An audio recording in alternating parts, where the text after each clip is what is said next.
and the governor's March 15th, 2020 order imposing strict limitations on the number of people that may gather in one place, this meeting of the Medford School Committee will be conducted via remote participation to the greatest extent possible. Specific information and the general guidelines for remote participation by members of the public and/or parties with a right and/or requirement to attend this meeting can be found on the City of Medford website, www.medfordma.org. For this meeting, members of the public who wish to listen or watch the meeting may do so by accessing the meeting link contained herein.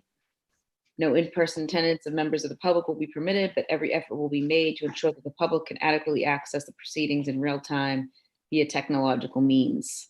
In the event that we are unable to do so, despite best efforts, we will post on the City of Medford and Medford Community Media websites an audio or video recording, transcript, or other comprehensive record of proceedings as soon as possible after the meeting. The meeting can be viewed through Medford Community Media on Comcast Channel 22 and Verizon Channel 43 at 7 p.m. You can call in by using 1-929-205-6099. Please enter meeting ID 926-4083-5663 when prompted. Since the meeting will be held remotely, participants can log or call in by using the following link or call-in number, which I just gave. Sorry, that's at the bottom for some reason. Additionally, questions or comments can be submitted during the meeting by emailing medfordsc@medford.k12.ma.us. Those submitting must include the following information: your first and last name, your Medford Street address, your question or comment. The agenda will be as follows: discussion of the development of the operating budget of the Medford Public Schools for fiscal year 22, July 1st, 2021 to June 30th, 2022, as it pertains specifically to the elementary schools of the Medford Public Schools, and discussion of the development of operating budget of the Medford Public Schools for fiscal year 2022, as it pertains specifically to secondary schools of the Medford Public Schools. Signed, Dr. Maurice Edward Vincent, Superintendent of Schools. Where should we begin? We've got a nice packet that I think everybody got printed out. Mayor, shall I do attendance? Roll call, sounds good, thank you. Member Graham? Here. Member Kretz? Here. Member McLaughlin, yes. Member Mastone? Yes, here. Member Rousseau? Nope. Oh. Here I thought I had everybody. Yeah. Member Vanderklut? Present. Mayor Longo-Kern? Present, 7 in the affirmative, 0 in the negative. We could all rise to salute the flag. I pledge allegiance to the flag of the United States of America and to the republic for which it stands, one nation, under God, indivisible, with liberty and justice for all.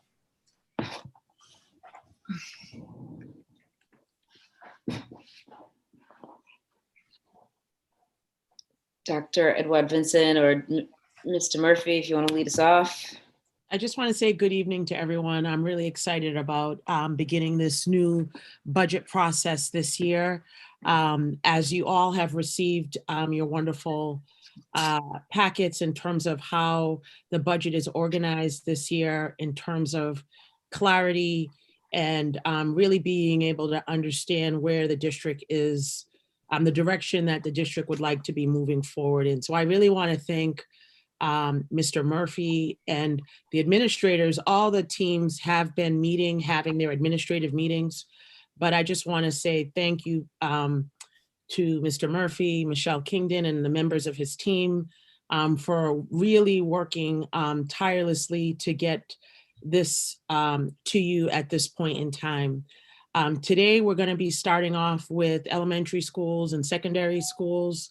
As you know, the principals worked together and worked collaboratively because as a school district, our first priority is educating students and prioritizing students. Everyone is important, but we felt that it was definitely important to start with our elementary and secondary schools to lay the foundation for our budget process. So again, I want to send a thanks in advance to Dave and the team for all the work that they've been putting into this presentation that you're going to see this evening, and the beginnings of identifying our priorities to continue to move Medford forward. And I believe that it will be a very comprehensive presentation. So thank you. I'm going to pass the baton to Mr. Murphy and members of his team and the administrators that will be presented this evening. Thank you. Thank you, Dr. Edouard Vincent. I'll just echo what the superintendent said with regard to our gratitude to the school leaders who are on the call this evening and the other members, particularly Michelle Kingdon, the comptroller of the district, who works on the finance and operations team. And I say works on, but for those who know Michelle and knows the work that she does previously for the city of Medford and now for the Medford Public Schools, she certainly does more than just work on our team. So to her and to Janine Camuso, our Director of Human Resources, and always an important part of everything we do when we present. We can't talk about the budget without talking about the people that are in the budget. That's what the nature of school systems, and that's challenging at times, but also it helps to remind us, I think, that while we're talking in terms of dollars and cents, we're also talking about hundreds of people who are the servants of the people of Medford and work every day to try to advance our mission and our singular mission of creating educational opportunities for students. So I'll just say that, and there'll be other opportunities to sort of talk about what this budget means over the next several weeks as we put it together. But I want to start with that because as a reminder that as we get sort of lost in spreadsheets and tables and things like that, all of the decisions that are before the school committee and the work that the administration is doing right now, at the end of the day, the end result of that and the product is happening in classrooms across all of our schools. So our presentation tonight is focused on elementary and secondary schools. The Medford Public Schools are comprised of many different departments and areas with different focal points, but the heart of the work and where the work really takes place are within our school communities. And so we're joined by the principals of all of our elementary and high schools, save for the Curtis Tufts High School, which will be part of our presentation, along with the rest of Pupil Services on Thursday. And also Dr. Cushing and Ms. Galusi are the head of secondary and elementary education, respectively, will be taking us through some of the high-level strategic priorities that have been identified by our teams as we've convened over the last several months to talk about FY22. So before starting with elementary and before turning it over to Suzanne, I think the mayor and the superintendent have both referenced the documents that have been provided to the school committee. I'm going to share my screen momentarily to just for the benefit of members of the community who might be joining this conversation tonight. The school committee knows that we've been engaged in this conversation and preparing for the FY22 budget as early as February, as we started to identify the different variables and some of the question marks related both to our internal and external funding sources. So as we pick up on that conversation, and just to be clear, all the documents that were made available to the school committee will also, of course, be available to the community and will be published on our website so people can peruse them as we go through the various steps of the budget process. So on that note, and again, for the school committee's sake, this is the same content you've received, just in a PowerPoint format for people that are watching at home. We've talked a lot about the different sequencing of the budget process. And so this is the flow chart that you saw at our last budget update. And this is a simplified version sharing where we are now. So we are developing the superintendent's recommendation leading to the budget hearings, which will ultimately go to the municipal government to function as the district's budgetary request. I said in my memo to the school committee, and I want to reiterate, the first of two major process questions that, and we talked a little bit about this at our meeting on April 26th, where folks have been asking, well, what is the budget number? The budget is really developed along two lanes, and they're both very legitimate and very important lanes. but there are times, I think, when people that are participating are only familiar with one or the other, and it can become confusing.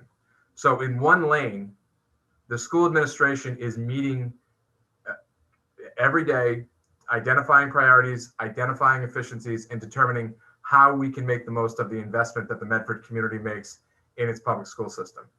That turns into our recommendations to the school committee, who in turn take a vote and make that request of the municipal government. At the same time, the municipal government is responsible for the funding priorities across the city, both in the school system and elsewhere. And so ultimately, they are going to make a determination as to what can be appropriated. And just in the last several hours, we've received more information about that, and that we'll be in a position to speak to at our next budget meeting. That number very well may be less than the number that the school committee ultimately requests. The school administration's job, as we sit at the nexus of those two lanes, is to identify not just the priorities and needs to inform the school committee as to what should be the basis of the request for funding, but also we are responsible for developing the contingencies necessary to operate the school district with whatever appropriation is ultimately made.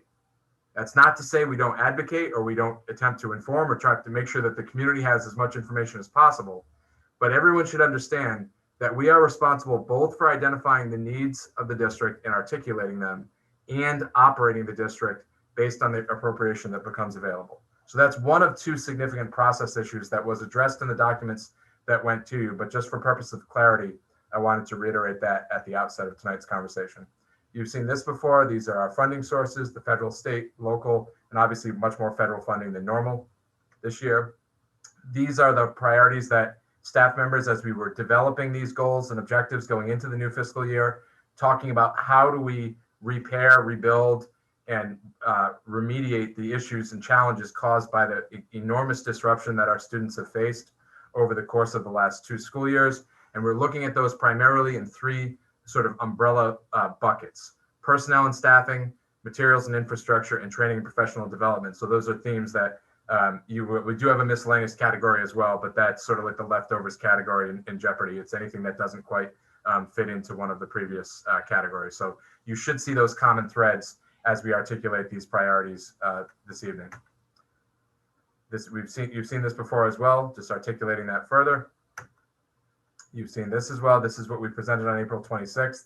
Again, it's important as you look at this to understand that when we say the district will require somewhere between $3.4 and $5.8 million over and above what our FY21 operating budget is, there are 2 significant variables. One is there are external funding sources, which will ease this in some respect. We don't know to what extent. And we have to, in many cases, prepare for the worst. But that's one piece. And then the second piece is understanding that the second obligation of the school administration that I spoke to earlier, which is that whatever appropriation is made, we are responsible for educating 4,000 students. And so we have a responsibility to articulate what will put us in the best position to do that. But regardless of what the appropriation is, we have to be open for business on July 1st, prepared for our summer programming, and getting ready for the large influx of students who will come in the fall. Finally, this is the second process issue that I wanted to just briefly touch upon before asking Suzanne to walk us through some of the high-level priorities that will be featured in our elementary school communities in FY22. And that is this variable around the Assessor Funding. That's the federal funding coming in to help school districts mitigate the impact of the pandemic. And as I said in the memo, there are sort of 2 schools of thought with regard to this Assessor Funding. And I will say that the conversation that's taking place in Medford, based on my conversation with counterparts across the Commonwealth, is a conversation that's taking place in virtually every city and town in every school district. And theory 1 on the Assessor funds is that there are deficits across every municipality, and the Assessor funds must be incorporated into the operating budget to help the school system function. That's theory 1. Theory 2 is that the school districts have taken a disproportionate hit with regard to our mission and our ability to function from the pandemic, and therefore the Assessor funds should essentially be walled off and kept to specific COVID-related initiatives and not considered part of the operating budget. And part of that theory also is that to do otherwise would to create fiscal cliffs and structural deficits, because we know the ESSER funding will eventually dry up and will not be with us in perpetuity. And the problem, as I stated in my communication to the school committee, with adopting one of those two positions wholesale, is that ultimately they're somewhat untenable. With regard to the flaw in the first theory is that the ESSER funding, unlike the ARPA funding, is specific, and ARPA funding meaning the American Rescue Plan Act, which is funding that's going more broadly to cities and towns. The ESSER funding does contemplate the disproportionate impact on students and the disruption that has been felt by students from the pandemic. That is the rationale and the theory behind the ESSER funding. And so to just consider that part of the overall wave of education funding, does a disservice to that fact. However, the flaw with the second theory of building the wall around ESSER funding as if it could not be used for anything that could be considered an operating expense is that ultimately, when you'll see as we talk about our priorities, operating expenses and expenses related to COVID ultimately collide. And there is inevitably overlap and integration between those two. And for that reason, to think of it completely segregated would also be misleading. And again, you'll see some of those cases here. And just with regard to structural deficits, which are absolutely something that we always have to keep in mind when we draw these distinctions between one-time and recurring funds, there are challenges we are facing right now, and you'll hear from Suzanne and Peter about some of the specific ones at their respective levels, that are absolutely attributable to the pandemic. And they may well outlive the timeline of the ESSER funding. But we as the educational leaders in the community feels that we have an obligation to address them as best as possible, with the understanding that we are on the clock for determining how these will be sustainable. That may involve finding efficiencies within the school system. It may occur based on revenues ultimately returning to some semblance of normalcy. And it may be that they are in fact unsustainable. But if something's unsustainable 3 or 4 years from now, we are not in a position to condemn our current students to continue to live through those challenges, particularly after the disproportionate impact that they have absorbed over the course of the last 2 years. So my recommendation as the financial advisor to the school committee is to be mindful of the need for pragmatism, both with respect to how ESSER funding will help us advance some of our operational priorities, and understanding that some of these challenges are absolutely related to COVID, to the educational disruption caused by COVID, and we have a responsibility to address them, and we have a responsibility to address them with a great sense of urgency, as those who are joining us tonight who work in schools, help and run schools, and at sometimes, and especially this year, are in classrooms covering for various absences. They know that better than anyone. So with that, we are going to move to our elementary program, and Ms. Galusi, our assistant superintendent for elementary education, is going to talk a little bit about some of the high level and district-wide priorities and objectives in the FY22 budget. She is joined this evening by our elementary school leaders, all of whom are here, but for purposes of not wanting to keep the school committee up too late this evening, they have decided, as have the secondary principals, to have one representative of the principals speak on their behalf, along with Ms. Galusi. So Suzanne, if you want to take it from there and talk a little bit about our elementary level FY22 priorities. Yes, perfect. That was a wonderful segue, Mr. Murphy. Thank you very much. Thank you, Suzanne. Before I start talking about the elementary school principals, I'm just going to introduce the elementary representative that will be speaking on behalf of the principals, and that is Mr. Kirk Johnson. If he could just unmute for a minute just to address the school committee. Once that happens, I will move on to the elementary school priorities.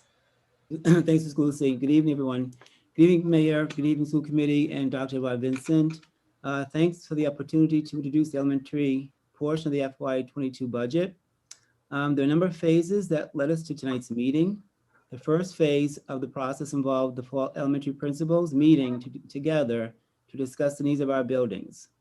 Through our discussion, the priorities of our schools are very similar.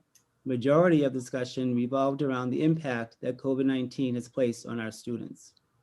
The second phase of the process involved a meeting with Ms. Galusi to review the highlights of our meeting and to discuss what we gauge as our priorities. The next phase of the process was to complete a budget survey for Mr. Murphy that pertained directly to our individual schools. The final phase of the process was a meeting with Mr. Murphy to fine-tune any areas of the budget and to allow a time for Q&A. As the elementary representative, I want to thank all of you for your countless hours and the many efforts you provide in supporting the students of the Medford Public Schools. Thank you. Thank you, Mr. Johnson. So a result of that collaborative process are the key priorities that we have displayed here. So I'm just going to explain each one of them, and if there are any questions, just please let me know. So the first key priority at the elementary level is grade level paraprofessionals to ensure more inclusive programming.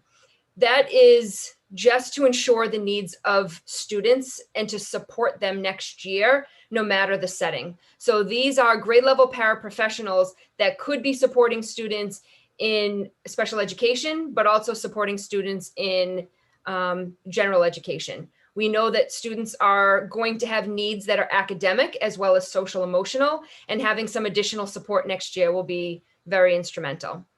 The next piece is the reading intervention specialist. So what we know will be needed next year is a little bit more support in terms of intervention.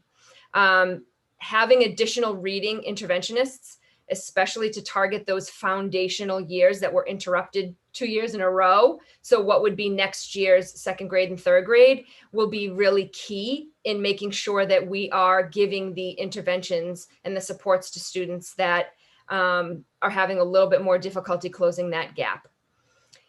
Building-based professional development, that's something that I'm really excited to see part of the budget this year.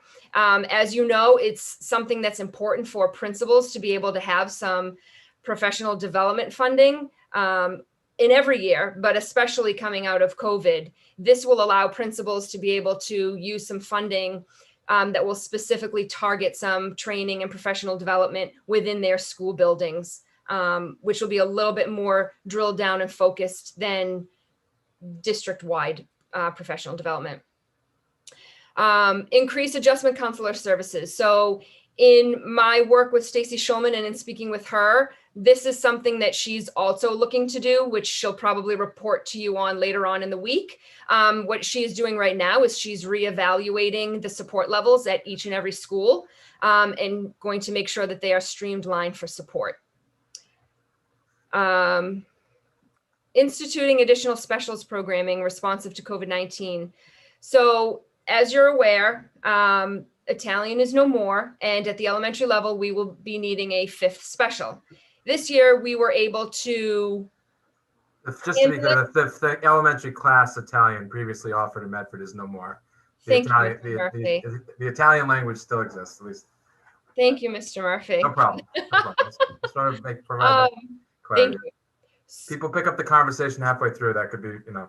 You are correct. Yeah. So this year, it was not a factor in terms of scheduling for students within buildings because of the remote academy, and we were able to staff remote academy specialists. And that way students were able to get what they need, and the schedule in the buildings were able to proceed. Next year, in response to everything that is happening, I am also working with Stacy Schulman as well as some principals, and we are going to be working on a 5th special that will target specifically the COVID-related needs of students.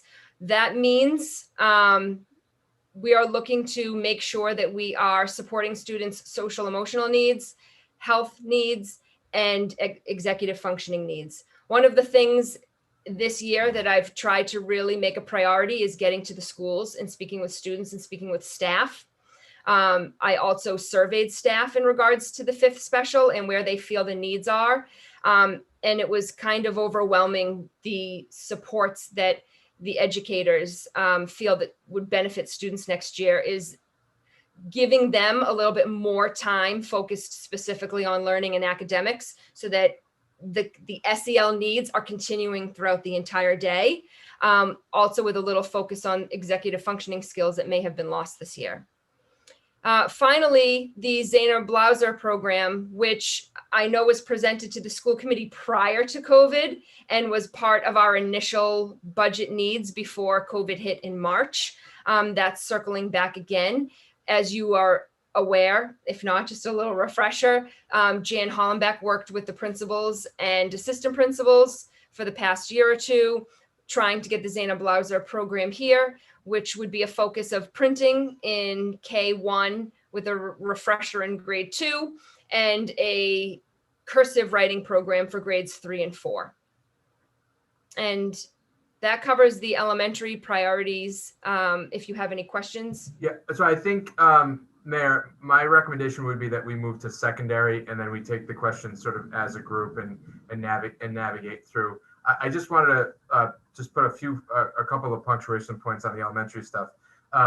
You can see through this list of priorities and as they were spelled out in your packets on a school by school basis, that not every school is situated in an identical place. And our priorities essentially are meant to address that. There are some pieces like the development of a specials class to be responsive to the impact that the disruption has had, or I recognize need that was very much a common thread in our conversations with principals about the need for more intensive reading intervention at the elementary level coming out of these 2 years of disruption. Those are pieces that really do have to occur on a district-wide basis. But then there are other pieces where staffing levels are different. For instance, you'll see that it is our hope to recruit and retain paraprofessional support at 2 of the 4 elementary schools. That's because as we pick up this budget story in FY22, some of our schools have a more robust staffing in certain areas than others. And so both for purposes of making sure that we are overseeing an equitable environment in terms of our staffing structures, and also, as Suzanne said, to make sure that each of our school communities are positioned to have as many students as possible in the least restrictive environments to which that they are entitled. These are some of the strategic decisions that we have to make. But, and in a theme that will be reoccurring throughout this evening's discussion, there are additional strategic decisions that have to be made when some of these variables are ironed out. The sort of easy example of that would be, we may identify something that is an operational priority, and so we don't intend to use Assessor funding to support that. But if our operational funding is not sufficient to support those initiatives, and if there is in fact a nexus that means that we're not restricted from using that funding, then we may have to reconsider that. And that is part of the complexity of this, and why that we need a certain level of, I would say, cognitive flexibility when it comes to figuring out how we are going to structure this and how we are going to advance these very interconnected and in some respects interdependent priorities and initiatives that are coming up in FY22. So as we move to secondary, and Dr. Cushing, I know is warming up in the on deck circle right now and ready to take some hacks to talk about our secondary priorities. And we'll see if Mr. Tucci can hit the timer with the precision that Mr. Johnson did with regard to speaking on behalf of the secondary principals. I will say that one of the things, and this was addressed in the communication to you, is that it is, I think, impossible to look at the Medford Public Schools budget and not recognize the degree to which we are a heavily departmentalized school district, particularly for the size of this district. We have a lot of departments, and we have a lot of money that would ordinarily be budgeted within school budgets that are living in other departmental areas. And that is particularly true at the secondary level. And so Dr. Cushing is going to walk us through some of the secondary priorities along with Mr. Tucci, but there may be initiatives that you are familiar with from previous budget cycles or that have been discussed with the school committee and your various subcommittees that may not be explicitly addressed in some of what we're talking about tonight, but they will be addressed in our upcoming budget meetings as we get into some of those departmental budgets. That's certainly not a suggestion that you shouldn't ask about that. I would ask that you would, and you would pose those questions when we get to that point. But just understand if there are things that have been common themes that you know are major priorities for the district, but are not explicitly discussed here, don't assume that we just forgot about it. So with that, Dr. Cushing, do you want to take us through the secondary world? Absolutely. Thank you, Mr. Murphy. Good evening, Madam Mayor and members of the school committee. I want to thank you for the opportunity to speak on behalf of secondary education today. I'd also like to take a quick moment on the eve of Teacher Appreciation Day and Teacher Appreciation Week to really give a shout out and kudos to all of the Medford educators and the educators across Massachusetts who have really done yeoman's work over the past year to double up iPads and computers and whatever else necessary to get our kids learning. And so I'd really like to thank them for that. I think, Dr. Cushing, on that note, I believe it's also Principal Appreciation Day. So for those of us who have principals in our lives who hopefully we all remember that and have expressed that and communicated the important role that school leaders play. But I apologize for interrupting. And that's quite all right. And I would actually like to throw it to one of our stellar secondary principals, Mr. Tucci, at this time. Mr. Tucci, would you be so kind as to take it away as Mr. Johnson did? Thank you very much, Dr. Cushing, and good evening, Madam Mayor and Medford School Committee. On behalf of the principals at the secondary level, the Medford Public Schools would like to collectively thank you for your support of our students and schools throughout the course of this school year. We're all certainly looking forward to a strong finish to the school year while planning for the next. In our budget narratives, you'll find our high-level strategic priorities in the areas of personnel, instructional materials and supplies, and professional development. We develop these budgetary proposals in a collaborative fashion with the primary objective to rebuild, repair, and reaffirm our public education mission amidst the global pandemic. We'd like to express our gratitude to the Medford School Committee for your leadership, support, and advocacy of our students and schools. If you have any questions for any of us after Dr. Cushing's presentation, please do not hesitate to ask. Thank you. Thank you very much, Mr. Tucci. So, ladies and gentlemen of the school committee and the public watching, so we have COVID has really created this sense of have and have not. You know, we've had this influx where we've been able to do a lot to be able to support students, but there were certain things that were eliminated in last year's budget that are really fundamentally critical, especially at our middle schools, as we consider students returning to full-time education next year that are mission critical when it comes to reading and math. And so while we were able to restore our reading specialists at the elementary level, we were unable to do so at the middle school level. And so looking at our restoration of reading and math interventionists and specialists at the middle school is a fundamentally critical priority for us. As we consider the secondary level at high school, one of the critical things is two shop areas specifically. First, electrical. Electrical is one of our most popular Chapter 74 programs. Chapter 4 programs are those career technical education programs that are critical for our students looking for post-secondary work or for that CTE experience prior to going on to college.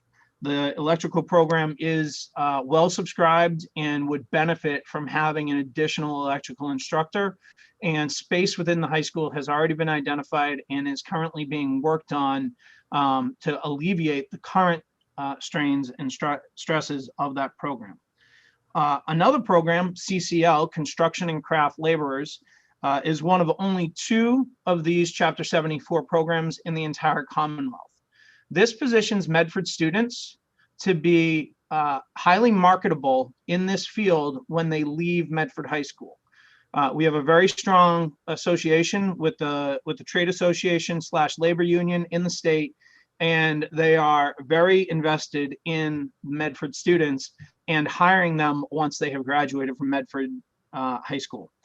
Why is this important? Well, this position will actually offer our staff who are currently here to start branching out into other areas of CCL that I'll leave to Mr. Fallon to describe later, but it would be a tremendous opportunity for our students to be able to have these additional course offerings that would be available to them through this addition.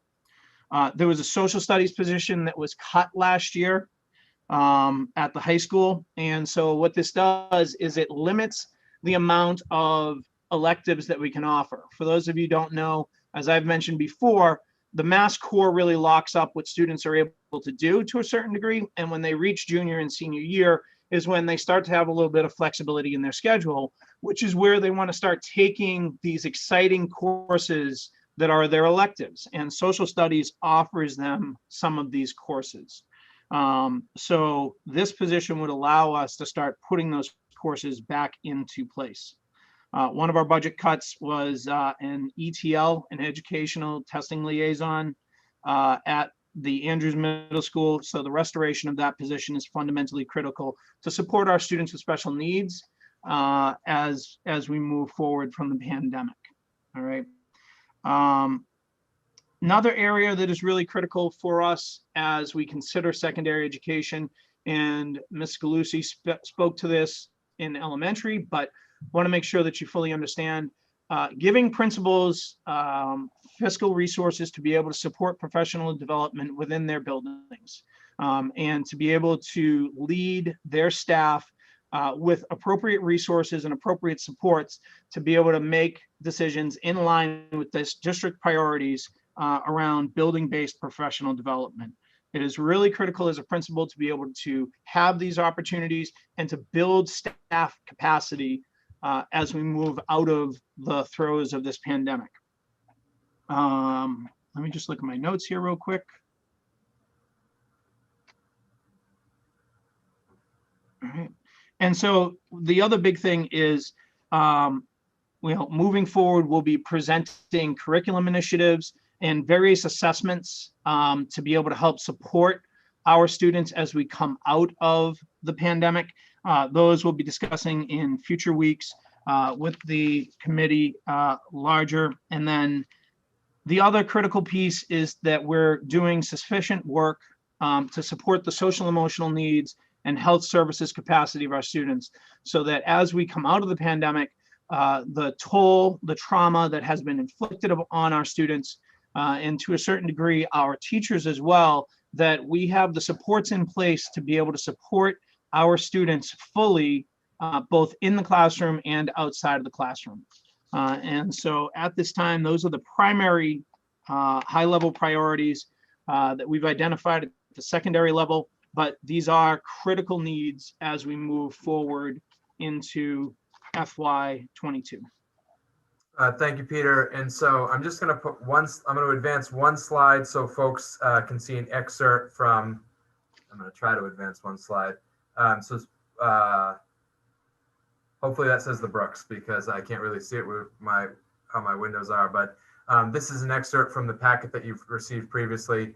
And this just goes to the point that we've been making, that we are identifying both what we see as the most critical priorities that can have the most profound impact on student outcomes, and also attempting to bucket some of the pieces that we know have the strongest nexus between the impact of the pandemic and what it is that we're trying to do as an organization.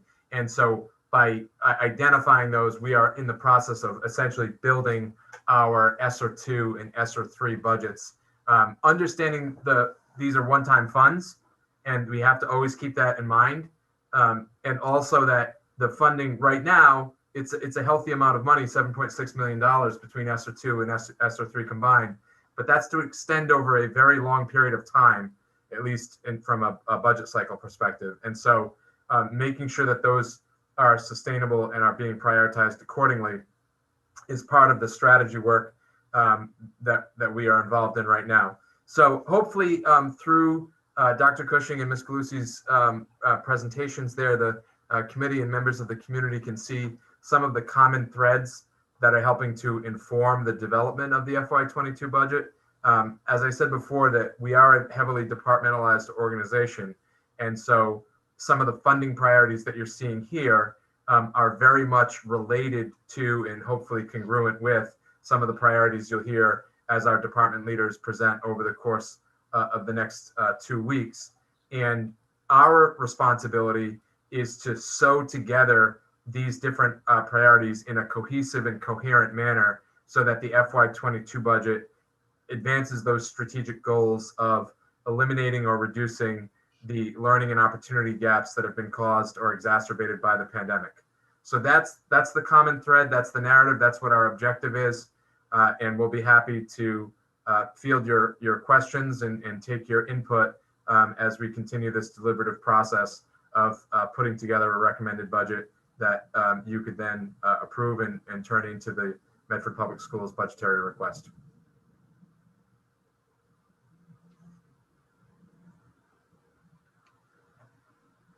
Member Vanderklut? Thank you. I had a question regarding the paraprofessionals. I wasn't quite sure whether the request was paraprofessionals at every grade level for every school, i.e., Yeah. 20-something paraprofessionals, or could you clarify, please? It's a great question, and I would say to some degree it's intentionally vague because, as you probably could guess, there's a budgetary impact as to how many ultimately is requested. And so I don't think anyone thinks that there's anything feasible about funding an additional paraprofessional for every grade level at every elementary school or every school for that matter. Would that be a good investment? Yes, but it's not something that, while we have an obligation to identify priorities, we do have an obligation also to be pragmatic. And so you'll see that the bullets in the budget narratives that you've received are specific to 2 of the 4 elementary schools. And that is reflective of the fact that there are existing grade level paraprofessional positions at the 2 in which it is not listed. And so progress, which is what this is really about, we're not going to get to the promised land in this particular budget cycle or any other budget cycle, frankly, but progress would be represented in investing in grade level paraprofessional or paraprofessionals at the 2 elementary schools that currently do not have as many on staff. And for the community's benefit, I would just say that our paraprofessionals who, if you work in a school, if you've ever stepped foot in a school, if you went to school, you know that in many respects, they really are the lifeblood of the school. They're individuals who are in many cases serving students of the highest need and some of the most vulnerability. They cultivate invaluable relationships with students, and they really make the school function in many ways, as many of our other staff members do. But they are also frequently assigned to substantially separate special education programming. And what happens when our entire paraprofessional staff is concentrated in those substantially separate environments, then there are instances in which it makes it more likely that a student may not be able to be in a general education classroom if that additional adult supervision and support might be what would be the thing that would open up the door to that less restrictive environment. And so that's why that's part of the pieces that are being prioritized here, to make sure that we're structuring ourselves consistent with our obligations to students and families, and also making sure that we're giving flexibility to school communities where it's necessary, and it currently maybe doesn't exist as much as we'd like it to. I have more questions, but I think we should rotate. Member McLaughlin? Thank you. I just want to actually expound on the last question as well. I'm wondering about, first of all, I just want to sort of ensure that the community knows that least restrictive environment starts in a general education classroom and is only changed when the nature or the severity of the disability is such that the student is not able to be educated in general education. So that's the free and appropriate public education in the least restrictive environment. So we should be starting there, obviously, first. So I think that begs the bigger question of how many substantially separate classrooms we have and what that is, for equity in our system as a whole. But that's another conversation that we'll have, I'm sure, over the course of the budget overall. So, and I know that the departments themselves will be speaking, we'll be having this continued conversation. So we're going into the, bits and pieces of the schools themselves. But I would also ask, of the schools that we're talking about for additional paraprofessionals, which I've seen the bulleted list, and I think you mean in the individual budgets, is that right, the bulleted list? Because I'm looking at the cover sheet and it's not the bulleted list that you mean within the individual budgets, correct, for each of the elementary schools? Yes. Mr. Murphy, yeah. So I would also ask, what the special education programming looks like at those schools. And again, just to sort of ask folks to start off on the appropriate mindset, if you will, is that, there are no special education students, as our special education director, Kathy Medaglia, would always say, who I really appreciated for saying that. Every student is a general education student. Some students receive special education services. Same with English language, right? Every student is a general education student. Some students receive English language services. So just that we can put it in that light would be super helpful. And as we're thinking about these additional paraprofessionals across these schools, I would like to know if there's an equitable distribution currently, and it doesn't have to be for tonight. We can have this for the next meeting in terms of the departmental. But within these schools, are there equitable special education programming in the schools? So that would be something that I would want to, know as well, if we could. Yeah, I just really briefly in response, I think as Ms. McLaughlin mentioned, this will be a large focus of the budget presentation that we make this coming Thursday, May 6th, where the pupil services budget will be presented, and we will be talking about how the programs are currently aligned within each school. And the point that Ms. McLaughlin makes is a really, really important one, that making sure that there is an equitable distribution of programs is necessary if those programs are going to run well and serve the interests of students. And so, to the point about every student is a general education student, I would say that this particular piece of the proposal that we're talking about right now, with regard to the need to eventually invest in paraprofessionals, is evidence of our recognition of that. Yes, I think so. If you were to ask me, do I think we're organized right now in the most equitable manner? Frankly, I would say no. I don't know that we are, which is part of why we have to start looking at this and looking at these staffing models. Some of the information we've tried to provide for you, and I think this is I'll just make this point really quick. As we go through the budget process is one of our most significant organizing processes of the school of the year, right? It's when we look at ourselves as an organization and ask these types of questions: are we being equitable in the way that students have both a right to, and I think families have a right to expect? And are we organized in a way that is actually advancing the mission and being true to the types of values that Ms. McLaughlin was just speaking to? So when we do this process, there's a lot of sort of trying to kill multiple birds with as many stones as we have. And I wouldn't say one stone. So one of the things that we're taking a look at is, you'll see in each of the budget narratives, we've articulated what the staffing allocation is. And I know that I've had questions from some members and some administrators who have said, what does it mean when we say we've budgeted 32 positions at a school, but there's 95 positions serving in that school? What that means is we have a heavily departmentalized and siloed budget, in which just looking at a school budget, you are not going to really be able to tell exactly what's happening in that school. And just to be clear, budget documents are not necessarily designed to tell every single bit of information about a school. So we should be realistic about what information we can convey in a spreadsheet, okay? But I will say that given the level of departmentalization of this budget, those types of questions, are we organizing our special ed services in an equitable way that serves the interests of all students? Do our staffing models, are they consistent with our obligations to students with regard to the environments in which they're learning?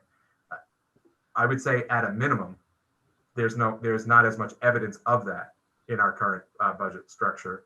And I would say there are reasonable inferences that could be drawn that there are improvements we have to make in that regard. Thank you. Thank you. Member Rousseau, then Member Graham. Thank you, Mayor.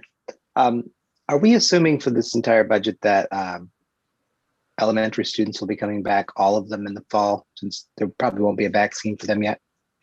I think we are assuming that we will be fully in person as a district, with the exception of essentially exemptions for medical reasons. That is the guidance we have more or less received from DESE, that absent a medical exemption, the expectation will be that we will run school as we would in the before times.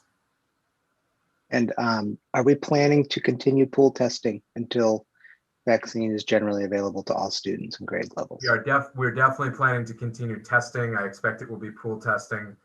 We have had some conversations in recent weeks about some potential, the technologies around testing are evolving.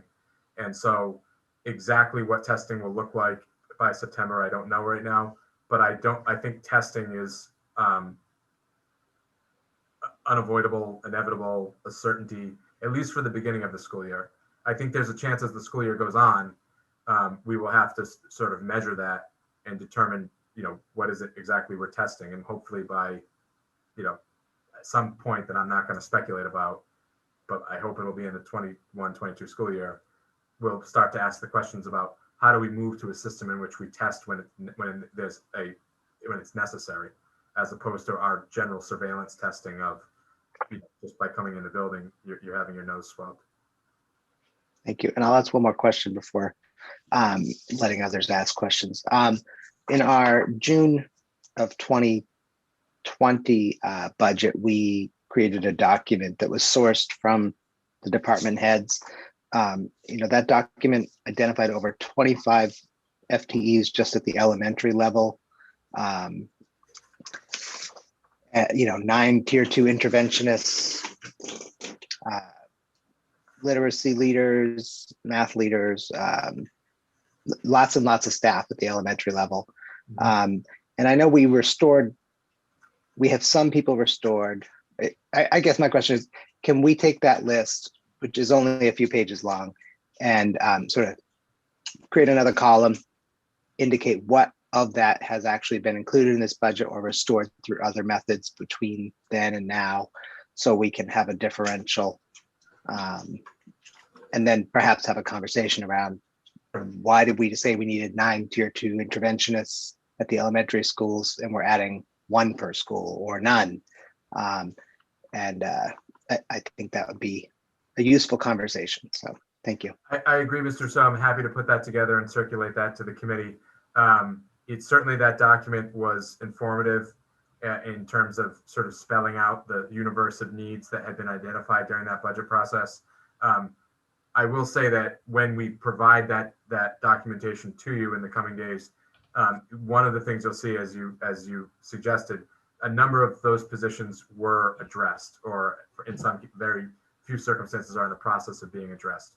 And so you'll see some of that list has been whittled down, not, to, I don't want to suggest to an enormous extent, but certainly some positions have come off the list and gone back onto the staff roster where they belong. I will say the other thing is that I do think the question that we posed to our staff members in the course of this budget process was more narrowly tailored than as I've reviewed some of the language that was circulated in FY21 or in preparation for FY21. At least in some cases, what was communicated to department heads, not necessarily by the school committee, but what was communicated was to develop the list if there were no financial boundaries. And we have not posed that question in part because, one, there are always financial boundaries, and also because we felt like we wanted to get a sense as to what people felt were the most pressing and most urgent. Now, at the same time, I think the principals and department heads would attest to the fact that there was strong encouragement to be ambitious, with the idea being that without knowing what the restrictions or when this really started, even the total number of Assessor funding, in some cases more so than ever, there was the opportunity to sort of dream big. And so I don't think we did anything to sort of curtail those ambitions, but I do think that the questions were slightly more narrowly tailored to fit the objectives of the FY22 budget, which again is to eliminate or reduce learning and opportunity gaps caused or exacerbated by the pandemic. Thank you. I don't have another question. I just want to point out ambitious is what I hear parents want us to do. So, I think that's actually a good thing. Asking people, how can we make something 0.1% better?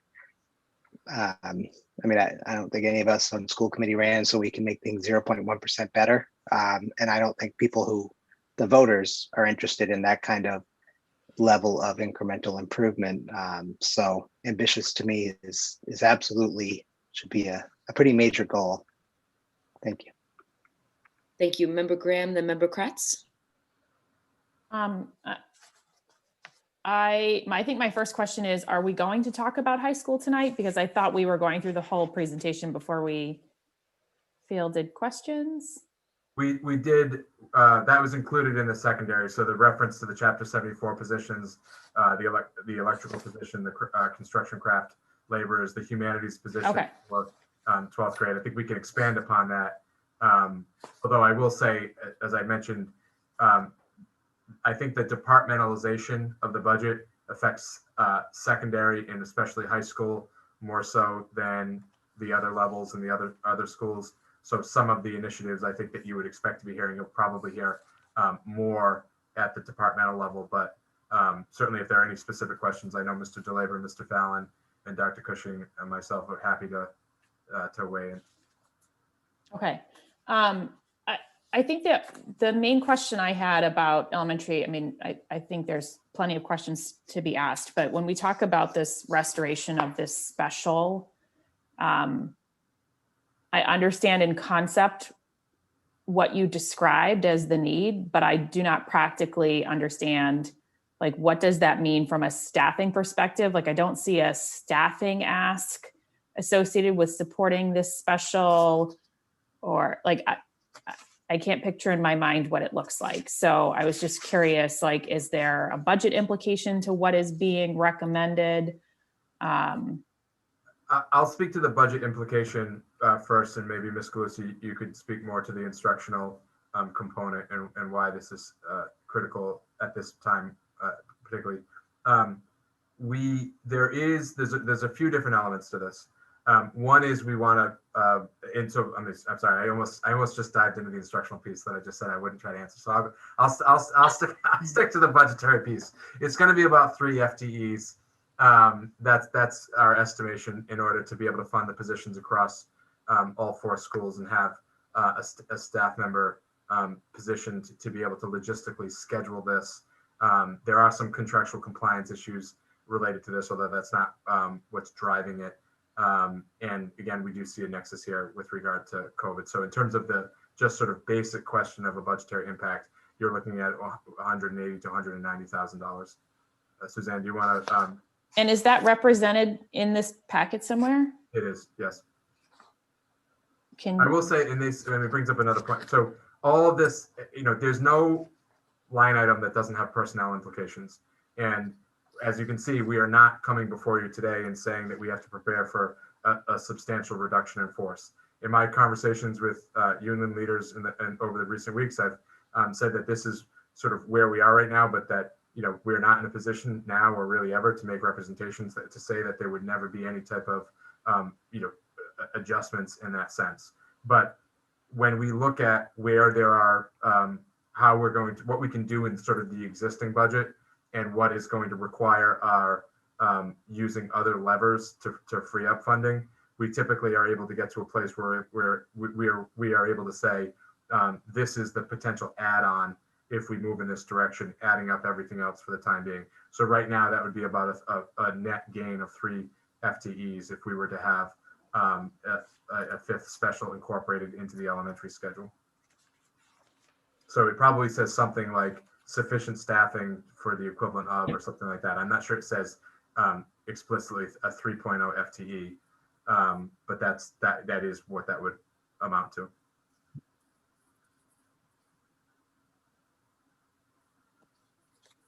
Okay. And I think, my other question in general is, this is informative, but it's not a budget. Like, it's not yet a document that says, here's what we're asking for, or is it? This is just a really different format, and I'm fine with the format. I'm just trying to understand, like, is everything on this list going to appear in a budget document on May 19th that we're going to be asked to? Well, I mean, send up. we're gonna take into account feedback from the school committee with regard to what ultimately is incorporated into a recommendation. But I go back to sort of the 2 lanes in which that we have a budget developed. One is we are looking at what the facts on the ground are and what the priorities are to develop for you a budget that authentically represents the needs of the district. As based on what we know so far after several months of these meetings, we forecasted for you on April 26th that would represent somewhere between a 3.4 and $5.8 million increase.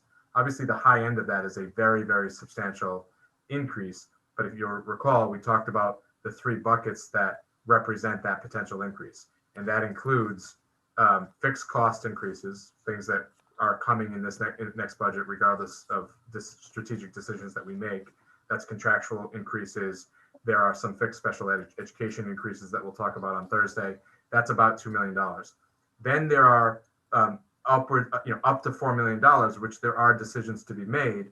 But as we pointed out last week, with 9 expiring CBAs, that is a significant variable that we will need to take into account one way or another. And then the third variable is this idea of the sort of collision between the COVID-related expenses and the operating expenses, and the fact that they can't be completely walled off from one another. We can trace them, and we can sort of assign them as to say this is the potential funding source for that, but there is inevitably some degree of overlap. So if you were to tell me right now, if you for some reason said you wanted to take a vote tonight as to what the request should be, I mean, that's really up to the school committee.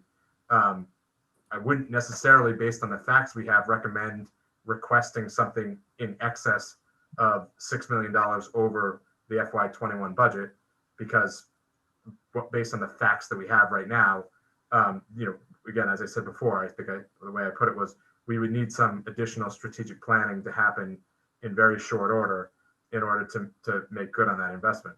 But I certainly wouldn't suggest that you make a request that is less than the 3.4 million over the operating budget, because fixed costs and the bare minimum of the priorities that we've identified would represent a $3.4 million increase over your FY21 number. And I think in terms of where do we land between 3.4 and 5.8, I think that's what these conversations are about. Understanding that everything I just said is in the first lane of you developing an authentic request reflective of the district's needs. We understand fully that the municipal government has budgetary priorities and needs that have to be addressed across the city. And we will be prepared to operate the schools based on the appropriation that is made. And we will do so, to the best of our ability. And given these various funding sources are available, I'm confident we're going to be able to do it well. And I say that because, as I said last time, it's sort of easier to live in a budget world where either we're pushing the panic button and saying we're in a lot of trouble and we've got to call whatever the equivalent of the budget 911 line is, and then there's the world in which we're flush with cash and it's just a matter of identifying priorities. We're not squarely within either of those two polarized camps right now. We have opportunities and we have some strategizing to do, but we understand that there are, given the economic conditions that we're living under, there are significant expenses within the school district and across the city, and we're cognizant of that as we go through this process.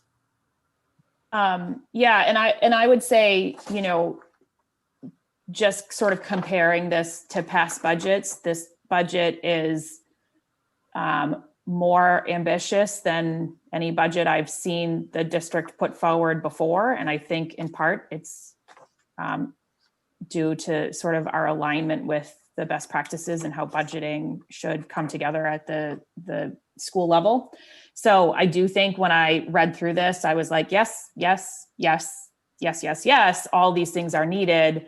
They seem on target with what we need to do to restore the cuts that we incurred last year, and to start to think about how to address students where they are when they come back. So I think overall, like, there was not a single thing on this list that I said, we don't need that.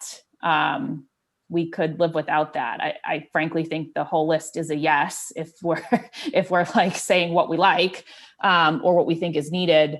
And I appreciated the cohesive nature of this. I think the other question that I had in my mind is, when I think about the process, I'm sort of anticipating that come May 19th, we're going to want to be in a position to send up a budget that is approved by this committee so that the city has adequate time to review and ask their questions and react, and that there is time for the allocation to come back and for us to react to that number, whatever it may be. So in terms of like, how does this translate into the thing that we will be asked to approve on May 19th?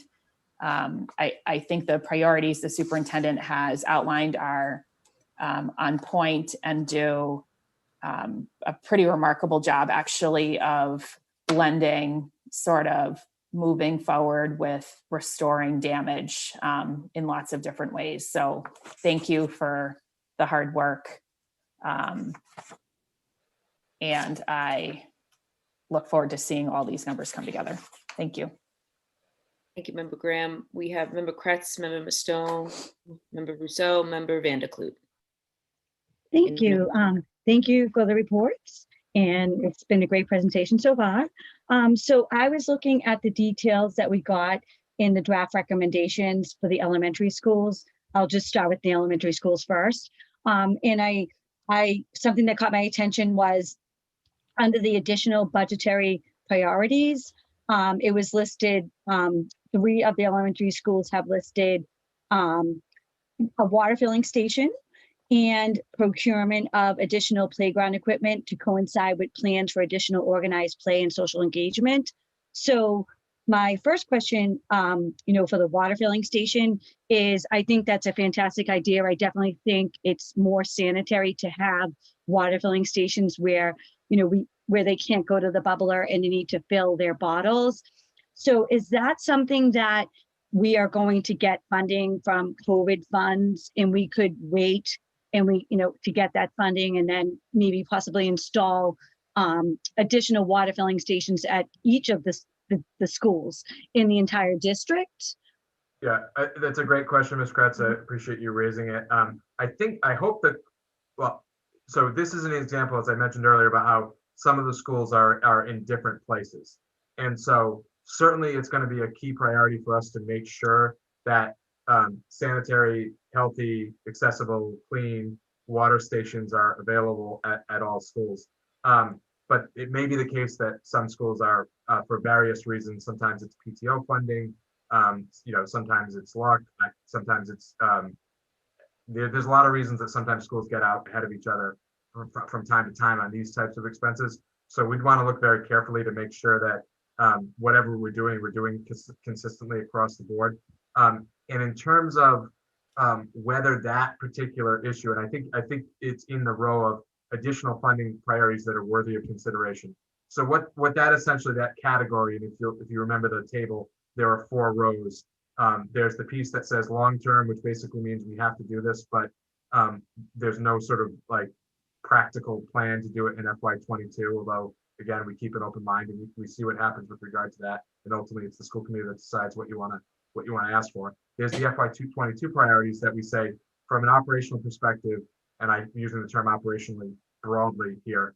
This is something that we have to, one way or another, figure out how to do in FY22. And then there's the COVID piece, which we say, this may not be realistic or practical absent that injection of federal funding, but we have the federal funding. And so we have to build a strategy and a plan to use it and use it wisely. And then there's the additional category. And that's one where a lot of times you'll see those are, in most cases, they're lower dollar amounts. And they're ones that we do want to prioritize. And it's either that we will determine sort of once the dust settles, and the reality is, as you know, the dust settles throughout the course of the fiscal year. So we can have a very, very precise budget of our $63+ million laid out. And then, reality hits and all of a sudden we have personnel needs we didn't anticipate. We have retirements that we didn't anticipate. It fluctuates. And so this is something that we'd want to do one way or another, but whether or not that was something that was ultimately an operating expense, something that we prioritize because from a health perspective, if there's a nexus with COVID and that's where there's funding available and we're permitted to use that funding, so maybe we would, or maybe if it's got something that we're going to do on a district-wide basis, we could probably potentially incorporate into one of our capital priorities, which would essentially be utilizing other funding that was available. So I think the answer to your question is we want everyone to have access to good, clean, healthy water. We want it to be consistent across schools. We want our method of water distribution to be consistent with the times in which we're living. That speaks to a potential COVID nexus. And exactly how and when, I think it's to be determined, because it's not, while it's important, it's not as important as restoring literacy intervention specialists or some of these other things. So it does need to happen. It has to happen consistently, but we would likely sort of wait to strategize around that when we have some of these other unanswered questions resolved. And so I know there was the water question, but was there a Yeah, I just had another question. It was in the same section. And I was just curious what the additional playground equipment was that coincides with the play and social engagement. So that's something that stuck out. Is that something that, we need to do for the playgrounds that's related to COVID so that the children can play, keeping socially distant? Yeah, I was just really curious about that, where I have my upcoming school committee meeting. Is that something we should be discussing where, we are in COVID? If everybody's going back to school, I'm just very curious, what is the additional playground equipment that would be needed for the social engagement? Keeping in mind.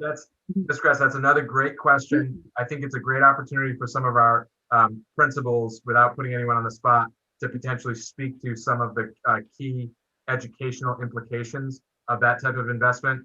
And while Suzanne picks a name out of a hat to call on as to who's going to speak to that, I'll just say very briefly that this is another example of how something that can be clearly emphasized and necessary because we are coming out of the pandemic, and we need to make sure that students are given the opportunity to re-engage socially in the way that you need to when your age is 4 to in your 40s maybe. But in order to do that, while there is that nexus, at the same time, it may be the case that we fund it through. It could be a capital priority, it could be an operational priority, but this is something that is always important. Students will need to have playground equipment and engage in cooperative play long after COVID is well in the rearview mirror. But it's even more important now. And I think maybe Ms. Kay might want to, if that's okay with you, Mayor, speak very briefly to why this is not just a critical priority, but a critical priority right now in this context. Can I just make a quick point of information, Mayor? Point of information.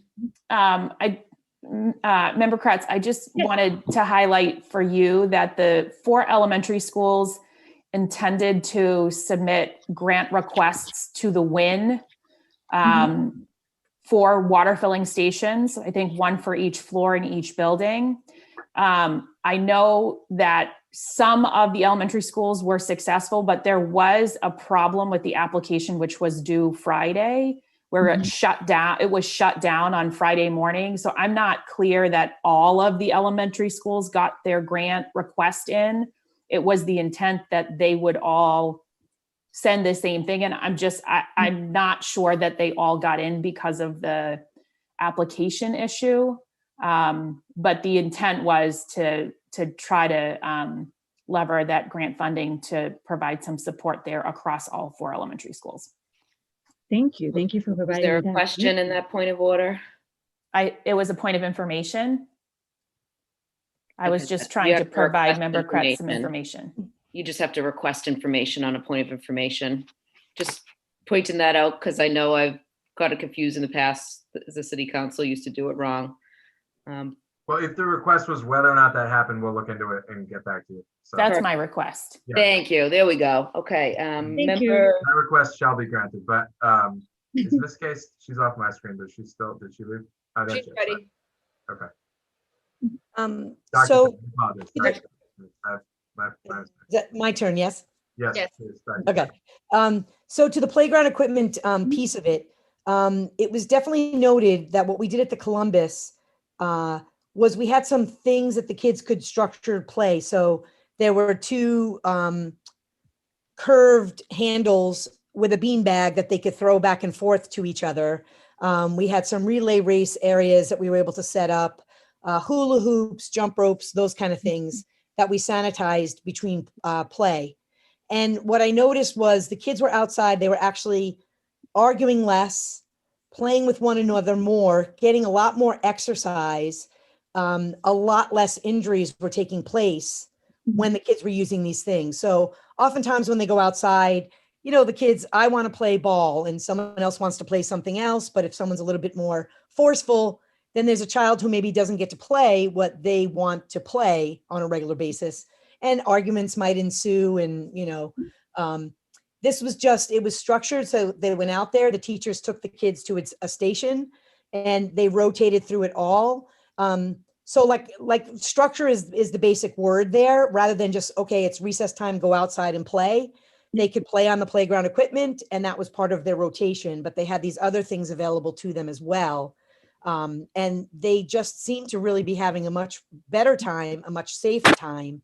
And they were playing with one another and arguments were less. So I am talking with my gym teacher to find some equipment that would be best suited for that. We did borrow a lot of things from the gym. And so I want to make sure that he can get those back too. Okay. Thank you, Dr. K. Thank So I you. think that's a good, as we Yeah. talked about at the beginning, that there's behind all the sort of dollars and cents discussion, there are implications for how children are learning. And I think that's a very sort of real illustration for that. So I appreciate Dr. K fleshing that out for us. Thank you. Thank you very much, Ms. K. That was really helpful. And I hope that we can get some of these items so that the children, when they get back, you know, in the fall, can, you know, participate in these different rotations. It sounds like a lot of fun. And I love that they're arguing less and they're getting more exercise and probably just enjoying their time out and getting the fresh air.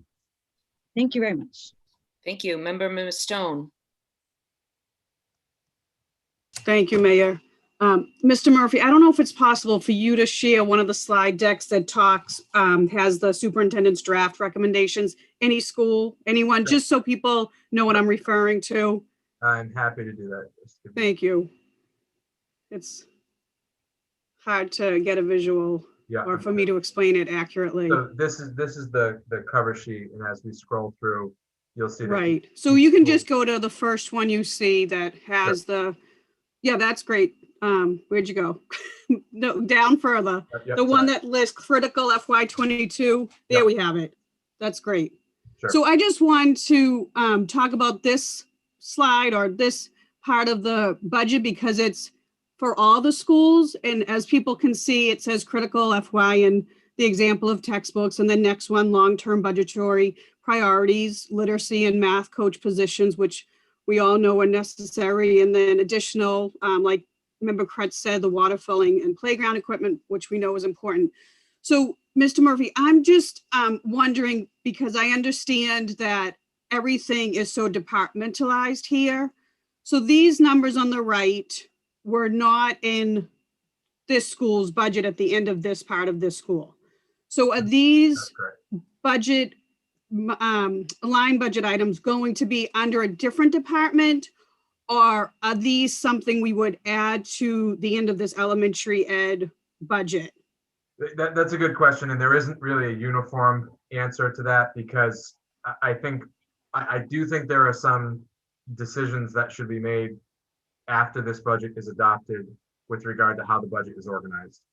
Okay. I am not necessarily suggesting at this time that we uproot every line item in the $63 million budget and align them with better practices, in part because, frankly, the departmentalization of this budget is reflective of a departmentalization of the district itself. And I think we have to make some strategic decisions about the district, and then the budget has to reflect that. I wouldn't suggest that we should redo the budget and then dictate from this, again, to the point about there's a limitation as to what you can get out of a budget. So I'm not suggesting we uproot all that. So in some cases, these would be line items that are added to the school budgets, but there's very little, as you know, there's very little on the school budgets themselves. And so, you know, as we went through, we did see some instances in which there was funding that was tucked away in particular line items at schools that didn't necessarily have what I'll call the most airtight rationale. And so there's some shifting with regard to that. You'll see in the spreadsheets that you have that we've reduced and this is again after consultation with everybody affected and understanding the history of some of these lines. But there was a supply line for the high school that was like 35,000, and then it was like 2,000 at an elementary school, or maybe like 1,000. And Right. so now there was a rationale to that, but it's not necessarily one that you would understand just by reading the line item. And so you'll see some movement in those lines. But if we're talking about personnel, in many cases, again, a little different at elementary versus at the middle school. But that's if there was a personnel investment, it would typically land in one of the department budgets, despite the impact really being felt within the school community. So there's Okay, just so I know how to move forward. Yep. Building-based literacy in math, coaches are specialists or interventionists, whatever. Would that go under Miss Khan in the math department? So then I just have to make a mental note when Miss Khan presents to make sure there's math specialist in there, or do I just make a note when we go through it at the end to make sure there's literacy and math specialists? I love the superintendent's recommendations. I think the critical ones are a definite, and the long-term budgetary priorities are a definite. So I just want to figure out how I can work with everyone to make sure at least those two top portions of the recommendations make it at the end of you want to know where to find them, basically. Right. Right. So at the elementary level, they will be on the school budget, in all likelihood. At the secondary level, they will be in the departmental budgets as of right. And Great. That's generally true with regard to personnel items. You know, one of the things that this brings up, and again, if I could just scroll down really quickly to show, I think this is a place. But wherever we talk about the need for the grade level paraprofessionals. So the grade level paraprofessionals, right now, that would be budgeted within the pupil services budget in one of the special education line items. And paraprofessional work is frequently inextricably linked to work with students with disabilities. But that's not necessarily true. And I think, frankly, the fact that all of our paraprofessionals are currently budgeted within the special education umbrella, I think is inconsistent with the points that Ms. McLaughlin was making earlier about how we should be structured and what our priorities are. That doesn't necessarily mean because we put something on one spreadsheet as opposed to another, that we're not thinking of all students as general education students. That would be a gross exaggeration of this. But the way the budget is structured is reflective of how we're currently organized. It does manifest itself in ways that I don't think are always driven entirely by student interest. And we as an administrative team are pointing some of these things out to the school committee and to the community as a way of communicating to you that we have some changes that have to be made over time, and they have to be done responsibly. Okay, so the paraprofessionals, perhaps they would live on the elementary school budget if that was something that we were able to prioritize and invest in. But that would be a change from how we've done it in the past. Okay, all right. Could you scroll up for a minute? Just to the slide above this one. Just, nope, one more up, sorry. Just where it's right here, just for parents and community members, because I was confused when I read this morning, where you have grade levels pre-K to 5, budget FTEs 28, actual FTEs 82. Could you explain that to our community members? Because I had no idea what the heck that meant. Yep. I appreciate you asking, and I will say that I think this is important information, but it's here in part in the hope that someone would ask. So thank you, Ms. Masson, for asking. If you walk into the Columbus Elementary School, there are on any given day 82 members of the Medford Public Schools community who are there serving the interests of Columbus school students. If you look at the Columbus school budget, there are 28 people who are budgeted to serve the interests of Columbus school students. Now, some of those 82 don't spend 100% of their time at the Columbus. That's part of why it might make sense to live, in a departmental budget or a district-wide budget. But most of those 82 do. And so if part of our objective with the budget is to be transparent as to like what we're investing in, that is a little bit of a challenge. I wouldn't say there's a right or a wrong way to do this. And I think if somebody really wants to understand the school, the spreadsheet that details how much everyone in the school is getting paid is probably not the best place to go to really like absorb that information. But 28 and 82 is a fairly sizable discrepancy. And I do think that it's reflective of some of the things that we as an organization have to ponder. Thank you. Sure. All right, I'm good. I have no Okay. more questions. Thank you, Mr. Murphy. Thank you. Member Russo, Member Van der Kloot, and then Member Kratz. Thank you very much. And I greatly appreciate the explanation about the discrepancy in those two numbers.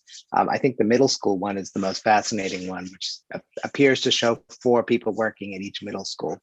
I think Mr. Tucci would say on some days it felt like that this year, but that's sort of a different, that's a different story. I think that's different. I guess my other question was around the elementary school and the need for an additional special, the 3 FTEs. Well, that won't be free, of course. And I feel like we can easily identify a nearly endless number of additional staff we want for other reasons. I feel like I know the answer to this question, but why are we not considering a second recess? These kids, as the learning loss is what Desi wants to talk about day in and day out. And the academic journals have sort of turned a bit towards maybe learning loss isn't actually the biggest issue, and this need for social emotional learning and recess, which I've sort of been on for the last 3.5 years, even before the pandemic. And I feel like, DESE has time and learning requirements, and we as a school committee could vote to add another recess, but the only way to technically do that, I understood, was to make the day longer, because the number of hours, minutes of learning are restricted to what they are. So I guess my question is, has there been any conversation that you all are aware of with the Department of Ed around whether or not the time and learning requirements are going to remain the same for the upcoming year, or is there actually a chance we can add another recess? When I heard Dr. K talk about the structured learning, that all sounded really fun and interesting, but I mean, I don't have to tell the educators here that structured learning and unstructured free play are completely unrelated skills, and our kids are going to need those unstructured free play as well. And so, adding some more academic time might sound like a good idea, but the teachers might really suffer, frankly, if their kids have yet more academic time when they really just need more recess time. So has that been looked into as an actual option? I think I'd like Ms. Galusi to again speak to sort of the instructional implications and benefits of the programming as it's currently being developed. But I'll just say really quickly, first with regard to DESE, I would be shocked based on the information we've heard so far if there was a loosening of any kind with regard to time and learning restrictions. It's possible. They certainly, on occasion they've been known to shift positions after articulating one policy during the pandemic and then moving to a different one. So anything is possible, but that certainly wouldn't be an expectation I would have going into the school year. I would also say with regard to the length of the day, as you make that point, I think one of the things that's important as we think about our ESSER budget and as we think about combating some of the COVID-related challenges going into this next school year, we have to be open, I think, to looking at every single variable within our control. And so that might mean that part of our ESSER funding, and this is articulated there if you look through the documents, that we're looking at some type of extended school day option. But in extended school, that does not, just to be clear before I'll clean that mess up that I just created really quickly, that does not mean we're going to be going to extend the school day for all students every day at every school. That's not at all what I'm suggesting. But what I am suggesting is that the length of the school day for individual students is one of the variables that we potentially can control. And so we might have to look at that to see what are the after school options that we're offering. And when we look at that after school, those options, we have to look at students' needs in their entirety. So that might mean free free play within the safe confines of the school. It might mean additional academic support for students who have, are suffering from legitimate learning loss over the course of these 2 years. And it could mean a variety of other things, and it might mean something different at different parts of the year. These are all the variables that we have to think about. And I think that what Suzanne can speak to much better than I can, that when we look at this fifth special, this is not a skill and drill type program that we're looking at. We're looking at what are the comprehensive needs of students, and free play is absolutely one of them, and we have to provide space for that. But the multitude of needs that students are coming in at, and the varying levels of need, and the way in which the pandemic has affected students in different ways, is something that we have to try to take into account as we develop this. So Suzanne, do you want to just expand upon that a little bit? You're doing such a great job there, Mr. Murphy. Yeah. All I would say is that I think in listening to people speak this evening, the SEL thread starts in pre-K and goes all the way through 12th grade. And so I think one of the curriculums that we have at the elementary level is also zones of regulation. And if students aren't in the green zone and their social emotional needs are not taken care of, then they're not going to be ready to learn.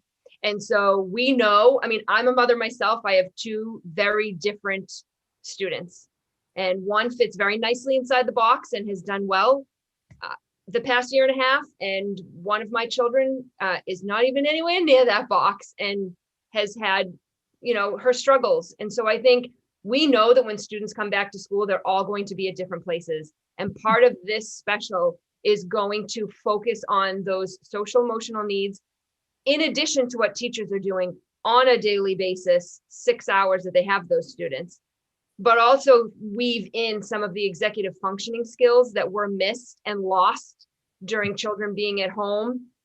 And part of those executive functioning skills are also social skills. It's not just the executive functioning skills that relate to academics.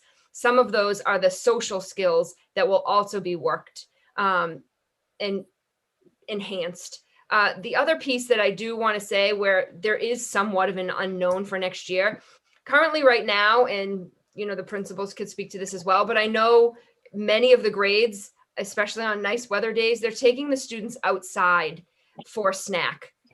It's an opportunity to have another mask break. It's also an opportunity to get some fresh air, and after the recess, run around for a little bit and get that kind of second burst that you're talking about, Member Rousseau.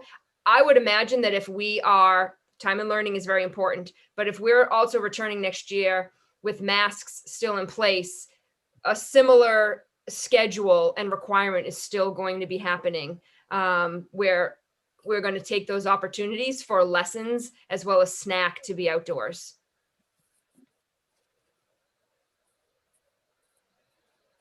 Thank you.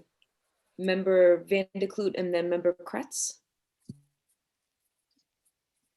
Thank you. As I'm listening to this discussion, I can't help but feel the word that Suzanne just used was opportunities. And there is here an incredible opportunity.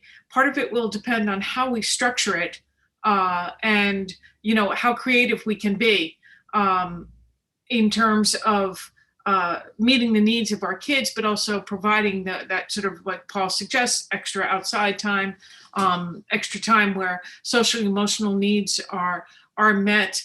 And it's really very interesting just to think about as this conversation has taken place. Now, of course, that's gone a little bit far from the budget, but it's been worthwhile to listen and to think about. Going back to the budget, I just really, many of my colleagues asked questions that I already had on my list, but I just wanted to be clear.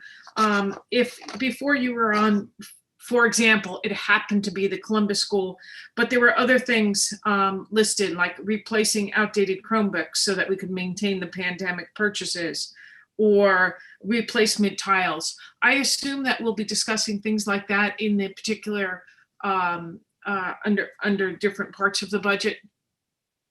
Yes, I mean, certainly broken. I mean, the broken tiles is one of those ones that could really sit at the intersection of a maintenance and a capital budget, but it will be one way or another, it will be addressed. The Chromebook question, we will have a discussion when we talk about with the technology department about some of the priorities and some of the investments. But I will say that you've all seen the slide of the $4.8 million put in as part of our FY21 COVID related allocation. And there's I believe either 2.3 or $2.7 million that have been put into our technology. And so I don't think there's ever, for as long as there's a public school system, there's going to be technology investments and initiatives articulated as part of a budget. There will be probably different and potentially fewer technology priorities listed in this budget, at least in terms of sort of like, student usable devices and things of that nature, because we have made such a tremendous investment over the course of the last year, and we've built up a reserve of Chromebooks, and we have addressed some of our other technology needs. But there are more capital related technology pieces, shoring up our Wi-Fi networks and making sure that our switches and our access points are all in place and our subscriptions are up to date. Those are pieces that you would hear either on the technology side of the operating budget, or in some cases on the capital side. Yeah. So, and also to follow up, and I realize that Principal K has been very detailed here, but she did mention in her pages replacement of walkie-talkies for the TLP program. I guess we just. That's an initiative that I believe we will update, that we'll have when we do buildings and grounds, we'll talk about the walkie-talkies, but we are, to the best of my knowledge, we're in the process of addressing that in FY21. Okay, because I would certainly be concerned that if there are broken equipment in that for that particular need, that it would not wait for next year, but it would in fact, we would find a way to do it this year. Yeah, it's my understanding that it's happening now, but we'll confirm that prior to the next presentation. Okay, thank you very much. Could I also just add on that Dr. K just let me know that the tiles actually were already fixed. Oh, so great. I think that illustrates what Mr. Murphy was talking about when these things come up, they're just addressed. Yeah, and I think it's worth noting for the community's benefit too that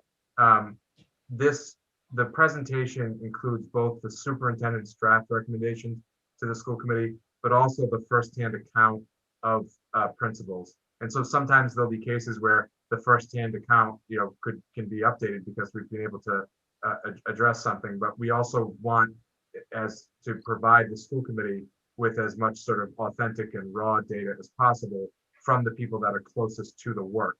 At the same time, the table with the superintendent's draft recommendations are really sort of the critical part of the conversation, because we have a responsibility to pull all of the priorities together, to factor in all of the various perspectives that are represented here, and then put forth a coherent and a coordinated set of proposals to the school committee. So that's why both of those tables are there. And I very much appreciate the coordinated presentation at the beginning. There's just some of these details, and it's actually quite good to hear that, yes, that's taken care of. Yes, that's taken care of. So I appreciate both. Thank you. I see that Principal K has her hand up. Principal K, is it on this, or do you want to talk after Member Kratz? It was in reference to the walkie-talkies, if I may. Sure. So I think for us in the TLP program, the idea would be to kind of like as the elementary principals, we've all asked that we keep our Chromebooks current so that the ones that are old and outdated, we constantly have enough for the children. Same thing with the walkie-talkies. Batteries die. Sometimes they get broken. So everybody who needs a walkie-talkie has one right now. We did have 2 in reserve, and so that's helped us. But I think I just want to make sure that we keep in mind that there needs to be a little bit of cushion money every year for me to be able to do that when those needs arise. And that's why I put that in there, just to clarify. Member Kratz. Yes, I had a question, and I know it's a personal priority. It's in regards to the vocational school. It was something that seemed concerning to me. It's noted here that the Medford Vocational School is not currently part of the cleaning contract with the school, and they are requesting additional allocation of funds to ensure that all the CTE vocational shop spaces are included. So that seemed concerning to me. You know, how are the other classrooms getting cleaned if they're not part of the cleaning contract?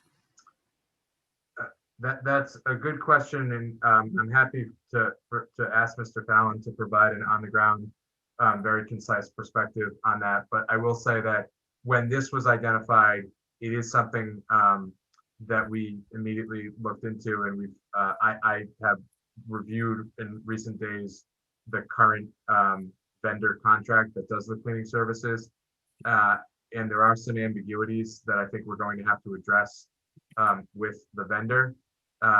It is a new contract. I believe it was renewed last year. And so we're going into, I believe, I may be mixing this. I believe it's on the same cycle as the transportation contract, but I can go back and look in that. But it's definitely, it is rolling into the next fiscal year. And it is part of our fixed cost increases.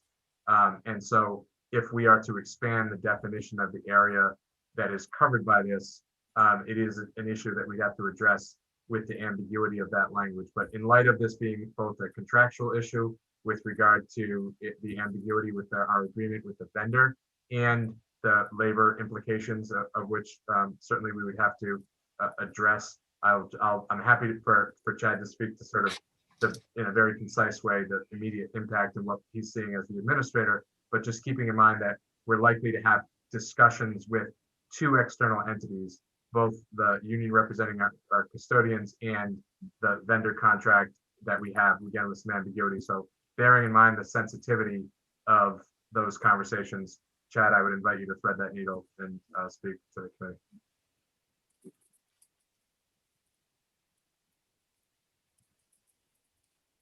Are we able to unmute Mr. Fallon? I'm looking. Sorry. There we go. There you go, Mr. Fallon. The cleaning contract in specific, so several of our academic classrooms are included on that, but many of the CTE shops, if you will, are not.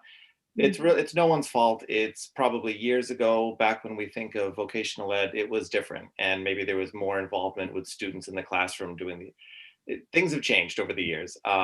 We need better cleaning. We need the garbage emptied on a daily basis. There's many reasons why we need this. So I brought it up because I knew that it was going to be an issue and I knew that it would have some financial implications. But it's not all the classes though, Kathy. It's really more of the shop. So, I want the floors done each night. I want things picked up. I want, above and beyond what the students will do each day during their own cleanup time. This is more of a sanitary clean. Yeah. And I would like that too, Chad. Yeah, thank you so much. And, I really, I hope that we can allocate some additional funding so that we can take care of that. It's very important that we do that, especially during the COVID times. We just need to make sure that, the classrooms and the CTE shops are getting just, sanitized every day. Ms. Gretz, I completely agree with that. The one thing I would say is it's not clear to me that we need to allocate additional funding for this. I think it may be, I want to start with attempting to clarify for the external entities responsible for our custodial services what the expectations are, and to the degree that there's any type of change in what the previous expectations that have been articulated, I want to make sure that we do that in an appropriate way with those external entities. I think there's no question that this has to be done. It's not clear to me that it's going to require additional funding. If it does, we will certainly advise the committee of that. But I think the critical thing here is this is something that needs to get done. Yeah, and just so everybody knows, the sanitation part, the daily cleaning and the spraying by our buildings and grounds crew, that's being done. I don't want anyone to think that that's not being done. This is completely different. This is, more in-depth surface cleaning and things above and beyond. Yep. Thank you. Thank you both. Thank you.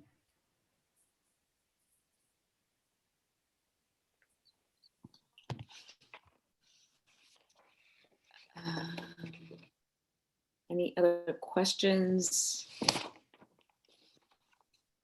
know I have a question about the, not necessarily budget related, but in a way, you mentioned the district and DESE's recommended fully back to school for all students unless a medical exemption, but that wouldn't be, how would do we know how many we're expecting to potentially have a medical exemption? And what does that look like per grade level and the cost to Or how will we manage that? Will that be streaming from home while the teachers are in school? If they, for the students who are on a medical exemption, Yes. I think the variable that you've identified there in terms of how many students is really the critical question. And frankly, we don't know the exact number. It is dramatically fewer than the students who are in cohort D right now and learning remotely. I think that's, somewhat, I would be, they were confident of that. And so, but what that number is and what services we potentially attempt to procure, certainly at the secondary level, there are options that we might want to explore. There are districts that have discussed partnerships of some kind in an attempt to pool resources, depending on the size of those numbers.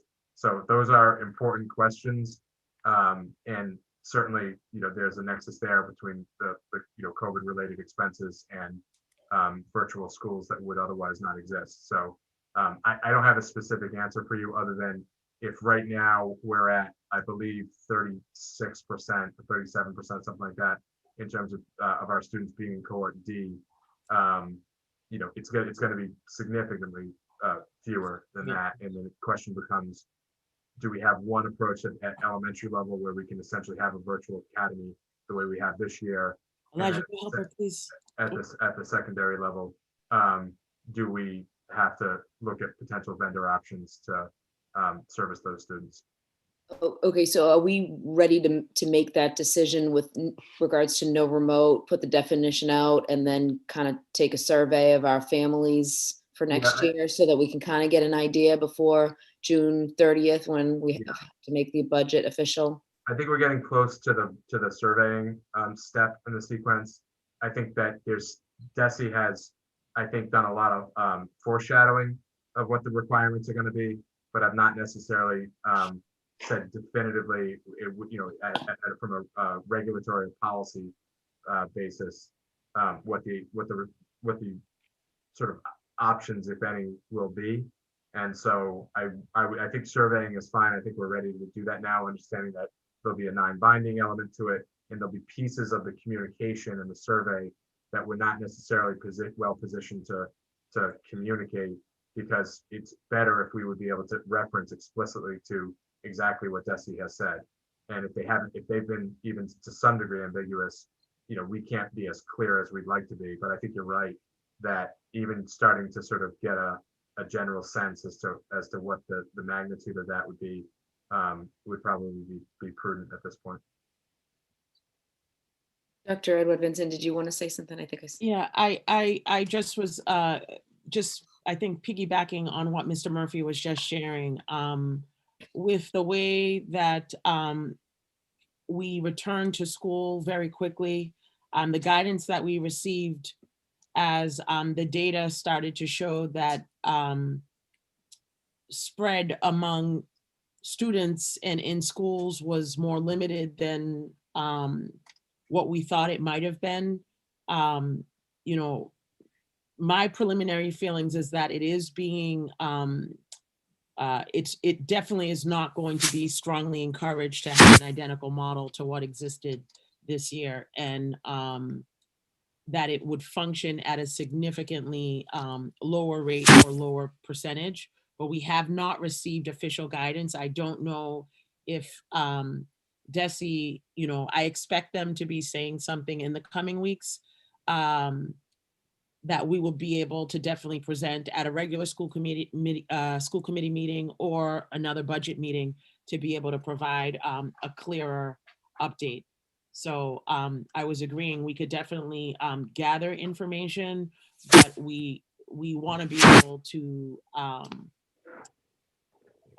I think, function differently for next school year and get back to some sense of normalcy where the majority of adults will have been vaccinated, and the mask mandate for outside was lifted as of last Friday, maintaining distance, but not having the requirement of the mask, and the anticipation of more of the Commonwealth opening up over the course of the summer. So I do feel for some of the information, we're going to have to be on standby, but I can definitely try to start asking at, at DESI at that level to see when we may get guidance. Thank you. Thank you. No other questions from the committee. We have Andre. You have 2 minutes.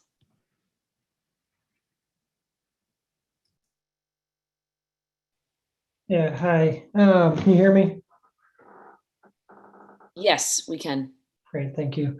So I just want to start by thanking the school committee and city and superintendents for the work that's been done already in addressing some of the challenges that a number of parents are facing around after school care. One of the things that we did here as we were investigating through the current and past situation was that the money that parents pay into the after school program goes into a revolving account, and the funds from that revolving account traditionally have been used to offset some of the operational budget for the school system. So one thing that we'd like to ask is that, it feels like we have made steps forward in addressing this challenge in after school care, but that we keep in mind that, allocating money from that revolving account that parents are paying in at an increased rate to try and provide after school care that's available and accessible, that's not used to offset operational budgets moving forward that are going to sort of continue to leave us in this challenging situation. So I guess that's my one request. I didn't see sort of that covered here. I don't know if that's covered as part of other breakdowns, but kind of understanding sort of what funding is like, how much of the school budget is funded by the city and what's funded out of these revolving accounts where parents are paying in for after school care, and that's being used for just the operational budget of the school system. May I respond? Thanks. May I make a point of parliamentary procedure, please? Mayor? Thank you. If we could just ask for name and address on the record for any speakers, please. Thank you. Name and address, Andre, please.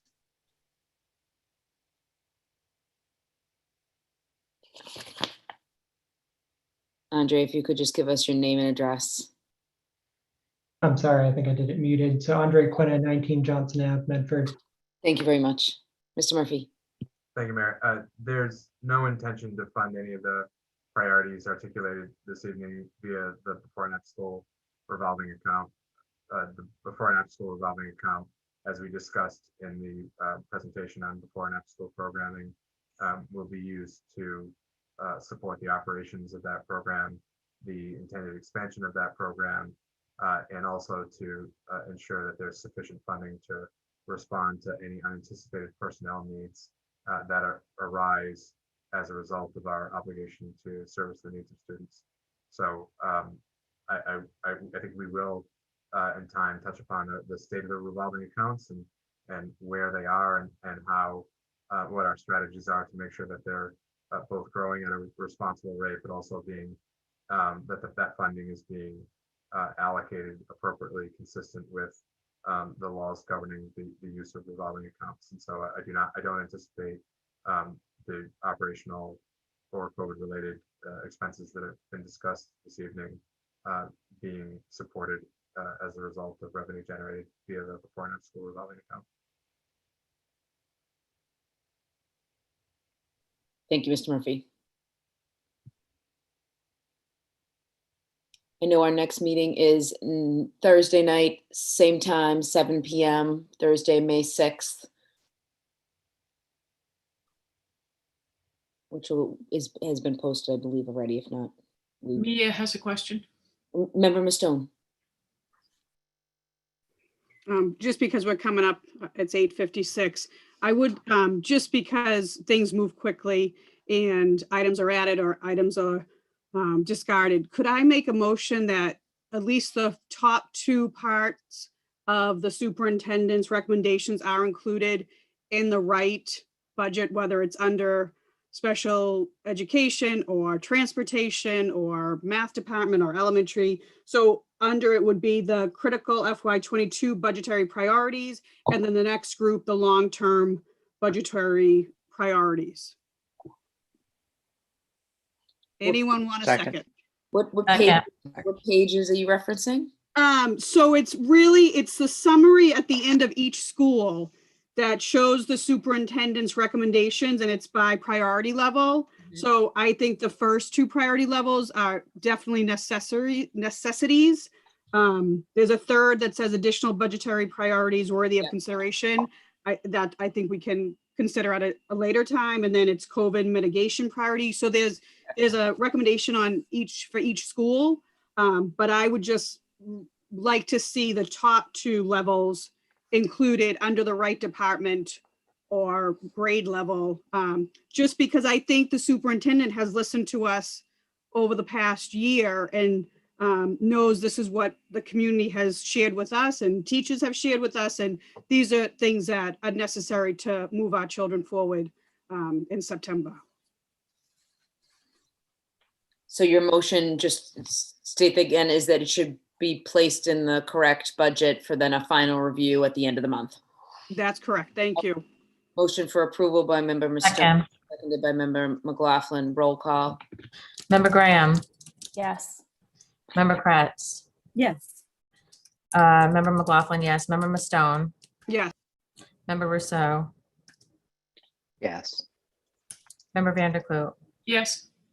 Mayor Longo Kern. Yes, 7 in the affirmative, 0 in the negative. The paper is approved.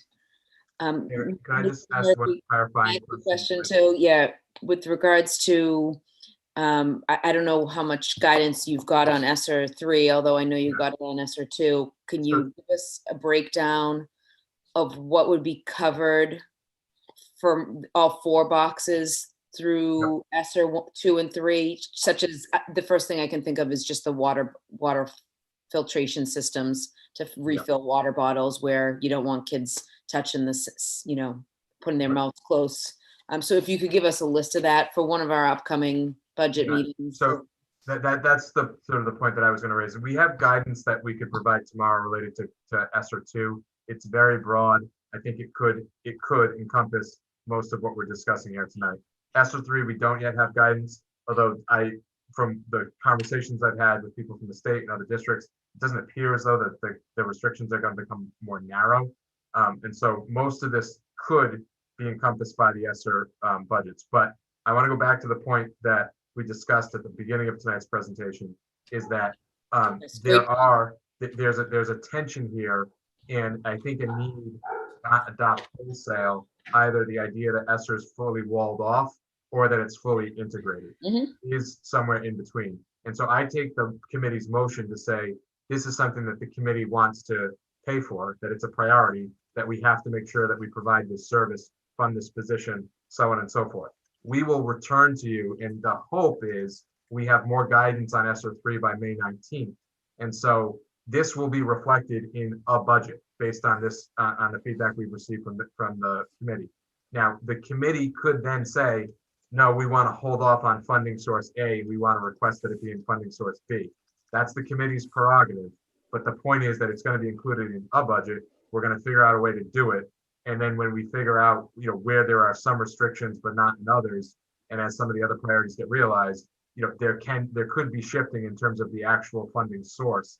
And that's the conversation that we'll continue to have in this forum and with our counterparts at the city as we begin to understand what is our capacity and what flexibility do we have regarding these various funding sources. So exactly which line item it sits in, I would ask that we defer on for the time being, but I take the committee's motion to say that you agree that this is in fact a legitimate priority. I'm not surprised to hear you say that, because I know in some cases these are things that you have been advocating for some time. But I think in terms of the sort of technical piece of this, which I know people have very strong feelings about, and I think I understand why, that's a conversation that will continue to unfold over the coming weeks. Does that make sense to everyone? And Ms. Mastone, is that consistent with the intent of the motion that you offered? Thank you. Yeah, and I hear you loud and clearly about the ESSER money, and I think it's important that we don't overspend it, but that we do spend it before 2025. So it would be beneficial to this committee over the next couple weeks to have a list of what qualifies Yeah. through ESSER. Yeah, like I said, we can do that now for ESSER. We cannot create a structural deficit. So I hear you loud and clear. We can't put in 50 new positions and then come 2025 cannot be able to afford them. Yes, that's true. Although, as I said, it's also true that we can't neglect the immediate and urgent needs. That there's a balance, there's an equilibrium that we are attempting to strike with these proposals, and hopefully, we're doing it correctly. Is there a motion for Mayor? Member Graham? Thank you. To that end, I just also wanted to make a motion that the COVID mitigation priorities outlined in this presentation are prioritized. I think sort of my assumption is that they would align well with Assessor Funding, but would defer that to the administration in terms of how best to do that. But in the end, when I look at what the school year looks like next year, I would like to make a motion that we see these things in real life in our schools come September. So I would like to make a motion that these COVID mitigation priorities also be presented as part of the final budget for review and approval by this committee.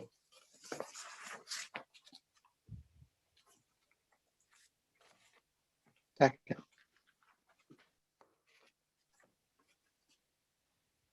Just if you could repeat that, Member Graham, so I can write it down. Sure. The COVID mitigation priorities outlined in the presentation will be presented as part of the FY22 spend, whether it's part of the main budget or our plans to spend against our ESSER grant.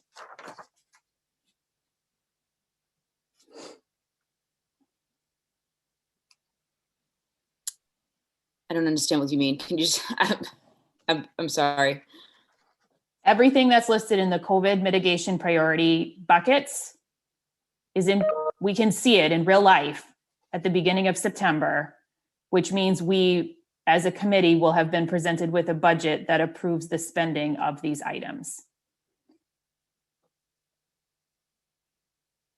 Mayor, could I just ask another clarifying question? Member Murphy, Mr. Murphy. Thank you. It's basically the same question I posed with regard to Ms. Mustone's motion, that I take this to mean that this motion would indicate that the committee endorses the budgetary priorities, but whether that it's on an operating budget priority or an ESSER budget, the point is that it gets realized. And to the mayor's point, we understand that the ESSER funds are one-time funds. And so the committee should know that prior to May 19th, when you take a final vote on what that budget request is, we will map out for you sort of everything in terms of what it is, what it means, and what it's being charged to, so that if it's the case that we have 6 positions that are going to be charged to the ESSER account, we will know that we essentially have, depending on how many positions and what they cost and everything, we have a 3-year runway that the particular funding source that are supporting these positions is not going to last in perpetuity. To the mayor's point about structural deficits, that means frankly one of 3 things. Either revenues recover and we can offset that charge as the COVID funds expire, or we as a school district look, or revenue is expanded. So that's sort of a 1A, I guess, in terms of that path.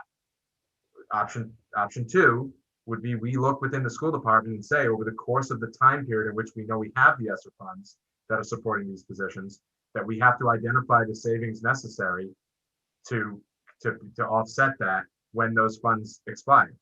The third option is that these are positions that we understand we may only have a 3-year shelf life with, but understand that over the course of 3 years, there are other strategic decisions that can be made, and positions can morph. We can look at roles differently, and so those are all the variables that we control But understand that, ESSER funds will not last in perpetuity, which means that we either need a different strategy to provide the services, and maybe it's the case, sometimes it's the case that we find ways to provide the services, but we don't need the positions. I mean, that is the reality of a budget year in and year out. We always have to take a fresh look at those needs. But I think the point is that what you're saying is that these are the things that we need. We identify now how to pay for them and understand that there are implications one way or another going forward. So, and also last thing, as we get guidance related to ESSER 3, it may be the case that we come back and say, theoretically, we could go back and say, look, you said you wanted to do X, Y, and Z. Well, we now know in order to do X, Y, Z, our funding options are more limited. And so we would come back to the committee, and the committee would have the opportunity to weigh in and understand that if you tell us to do this, it means that we're not doing something else. And that's, I think, that's why this process is going to unfold over the next several weeks. And then ultimately, again, the appropriation will be what the appropriation is, and we will find a way to make it work. And I think the community owes, I think we owe it to the community to provide that message as well. Yeah, so just like with Member Mastone's motion, we would be saying that we are in support of the COVID mitigation priorities outlined here, and that you all will advise us about how to put them in the right category in the final what budget. the implications of doing that would be. Correct. Yep. That's the motion. We can do that. Second.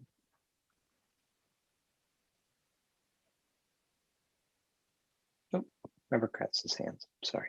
Member Kretz and Member McLaughlin. Yes, so I just have a follow-up question.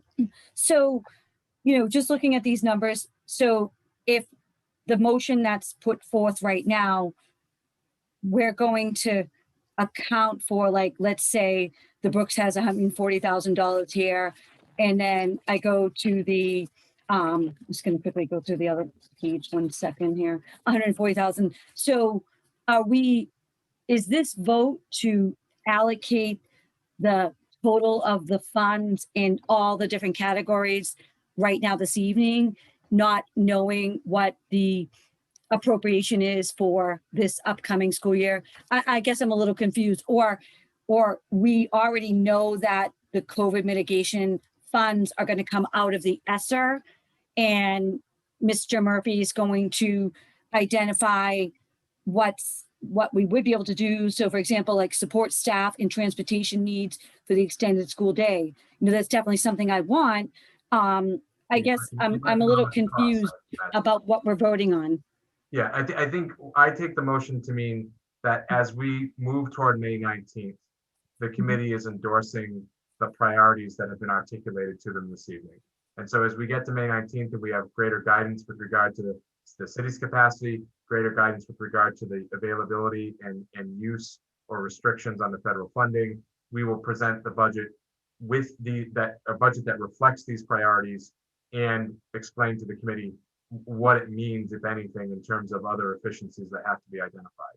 And if it's the case that some of the funding that we are restricted from use of the funding for some of the purposes articulated here, which I don't frankly expect, but it might be the case that as we look at the budget in totality, we have to make some decisions. And for instance, the committee has endorsed, multiple things for which there's only one funding source. And if you look at the timeline that the funding source is available for, we have to choose between option A or option B.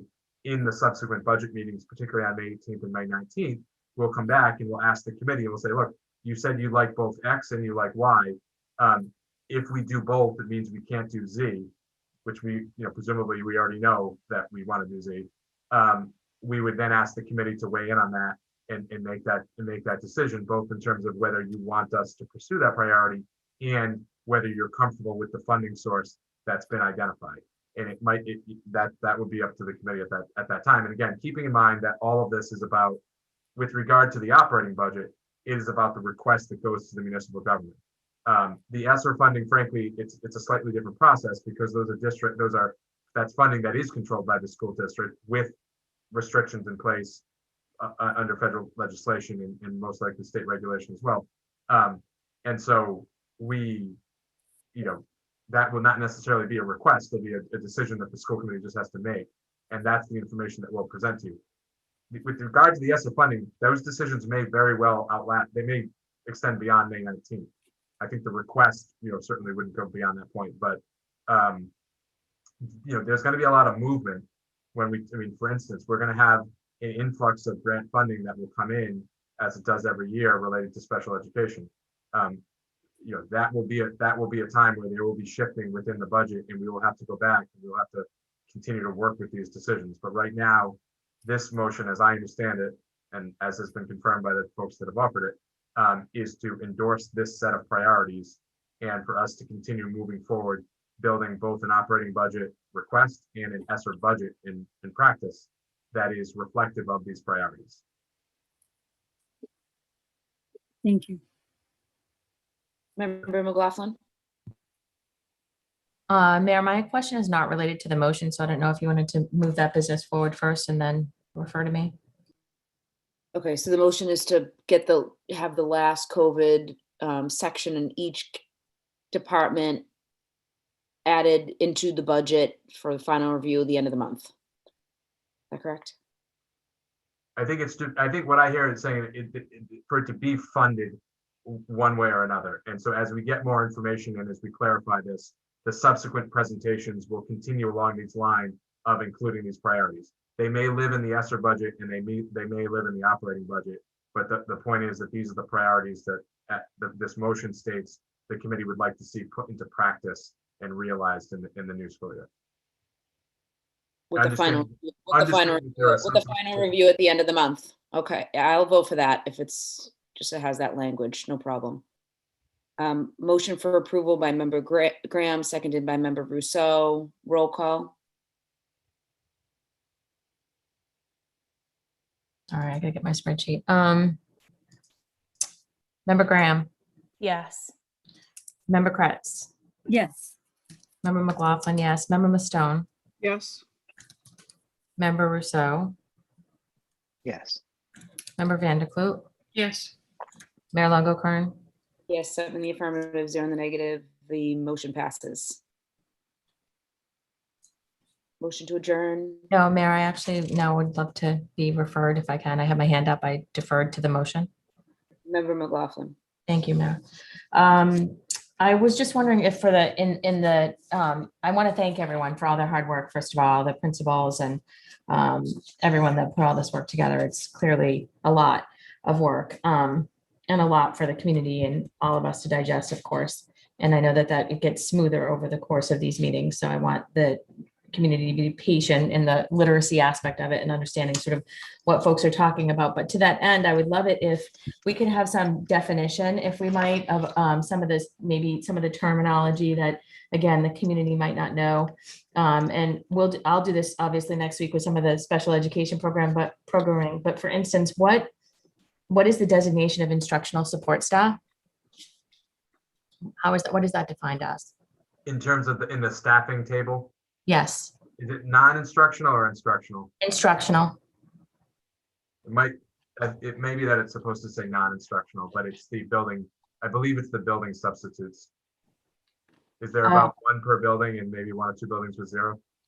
Yeah. No, I don't see any I don't think I see any with a 1, but so far I've seen them with 0. And so I was wondering what they meant, but is that what they mean? It's substitutes? Typically that would mean a building substitute.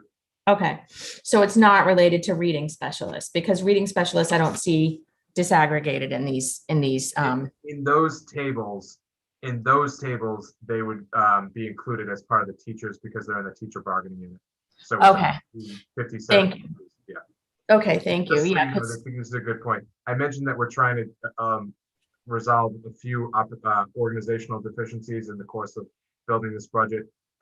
One of the things that is sort of a common experience is when administrators say like, okay, we need to look at the staff rosters, and then we have 8 different schools and we get 8 different staff rosters and 8 different formats and information. And so we are in the course of this budget process developing uniform staff rosters to use as both a communication tool and also for purposes of just being able to identify where staff are and where they're supposed to be. And so those tables come from that. In the expanded version of the staff rosters that we have,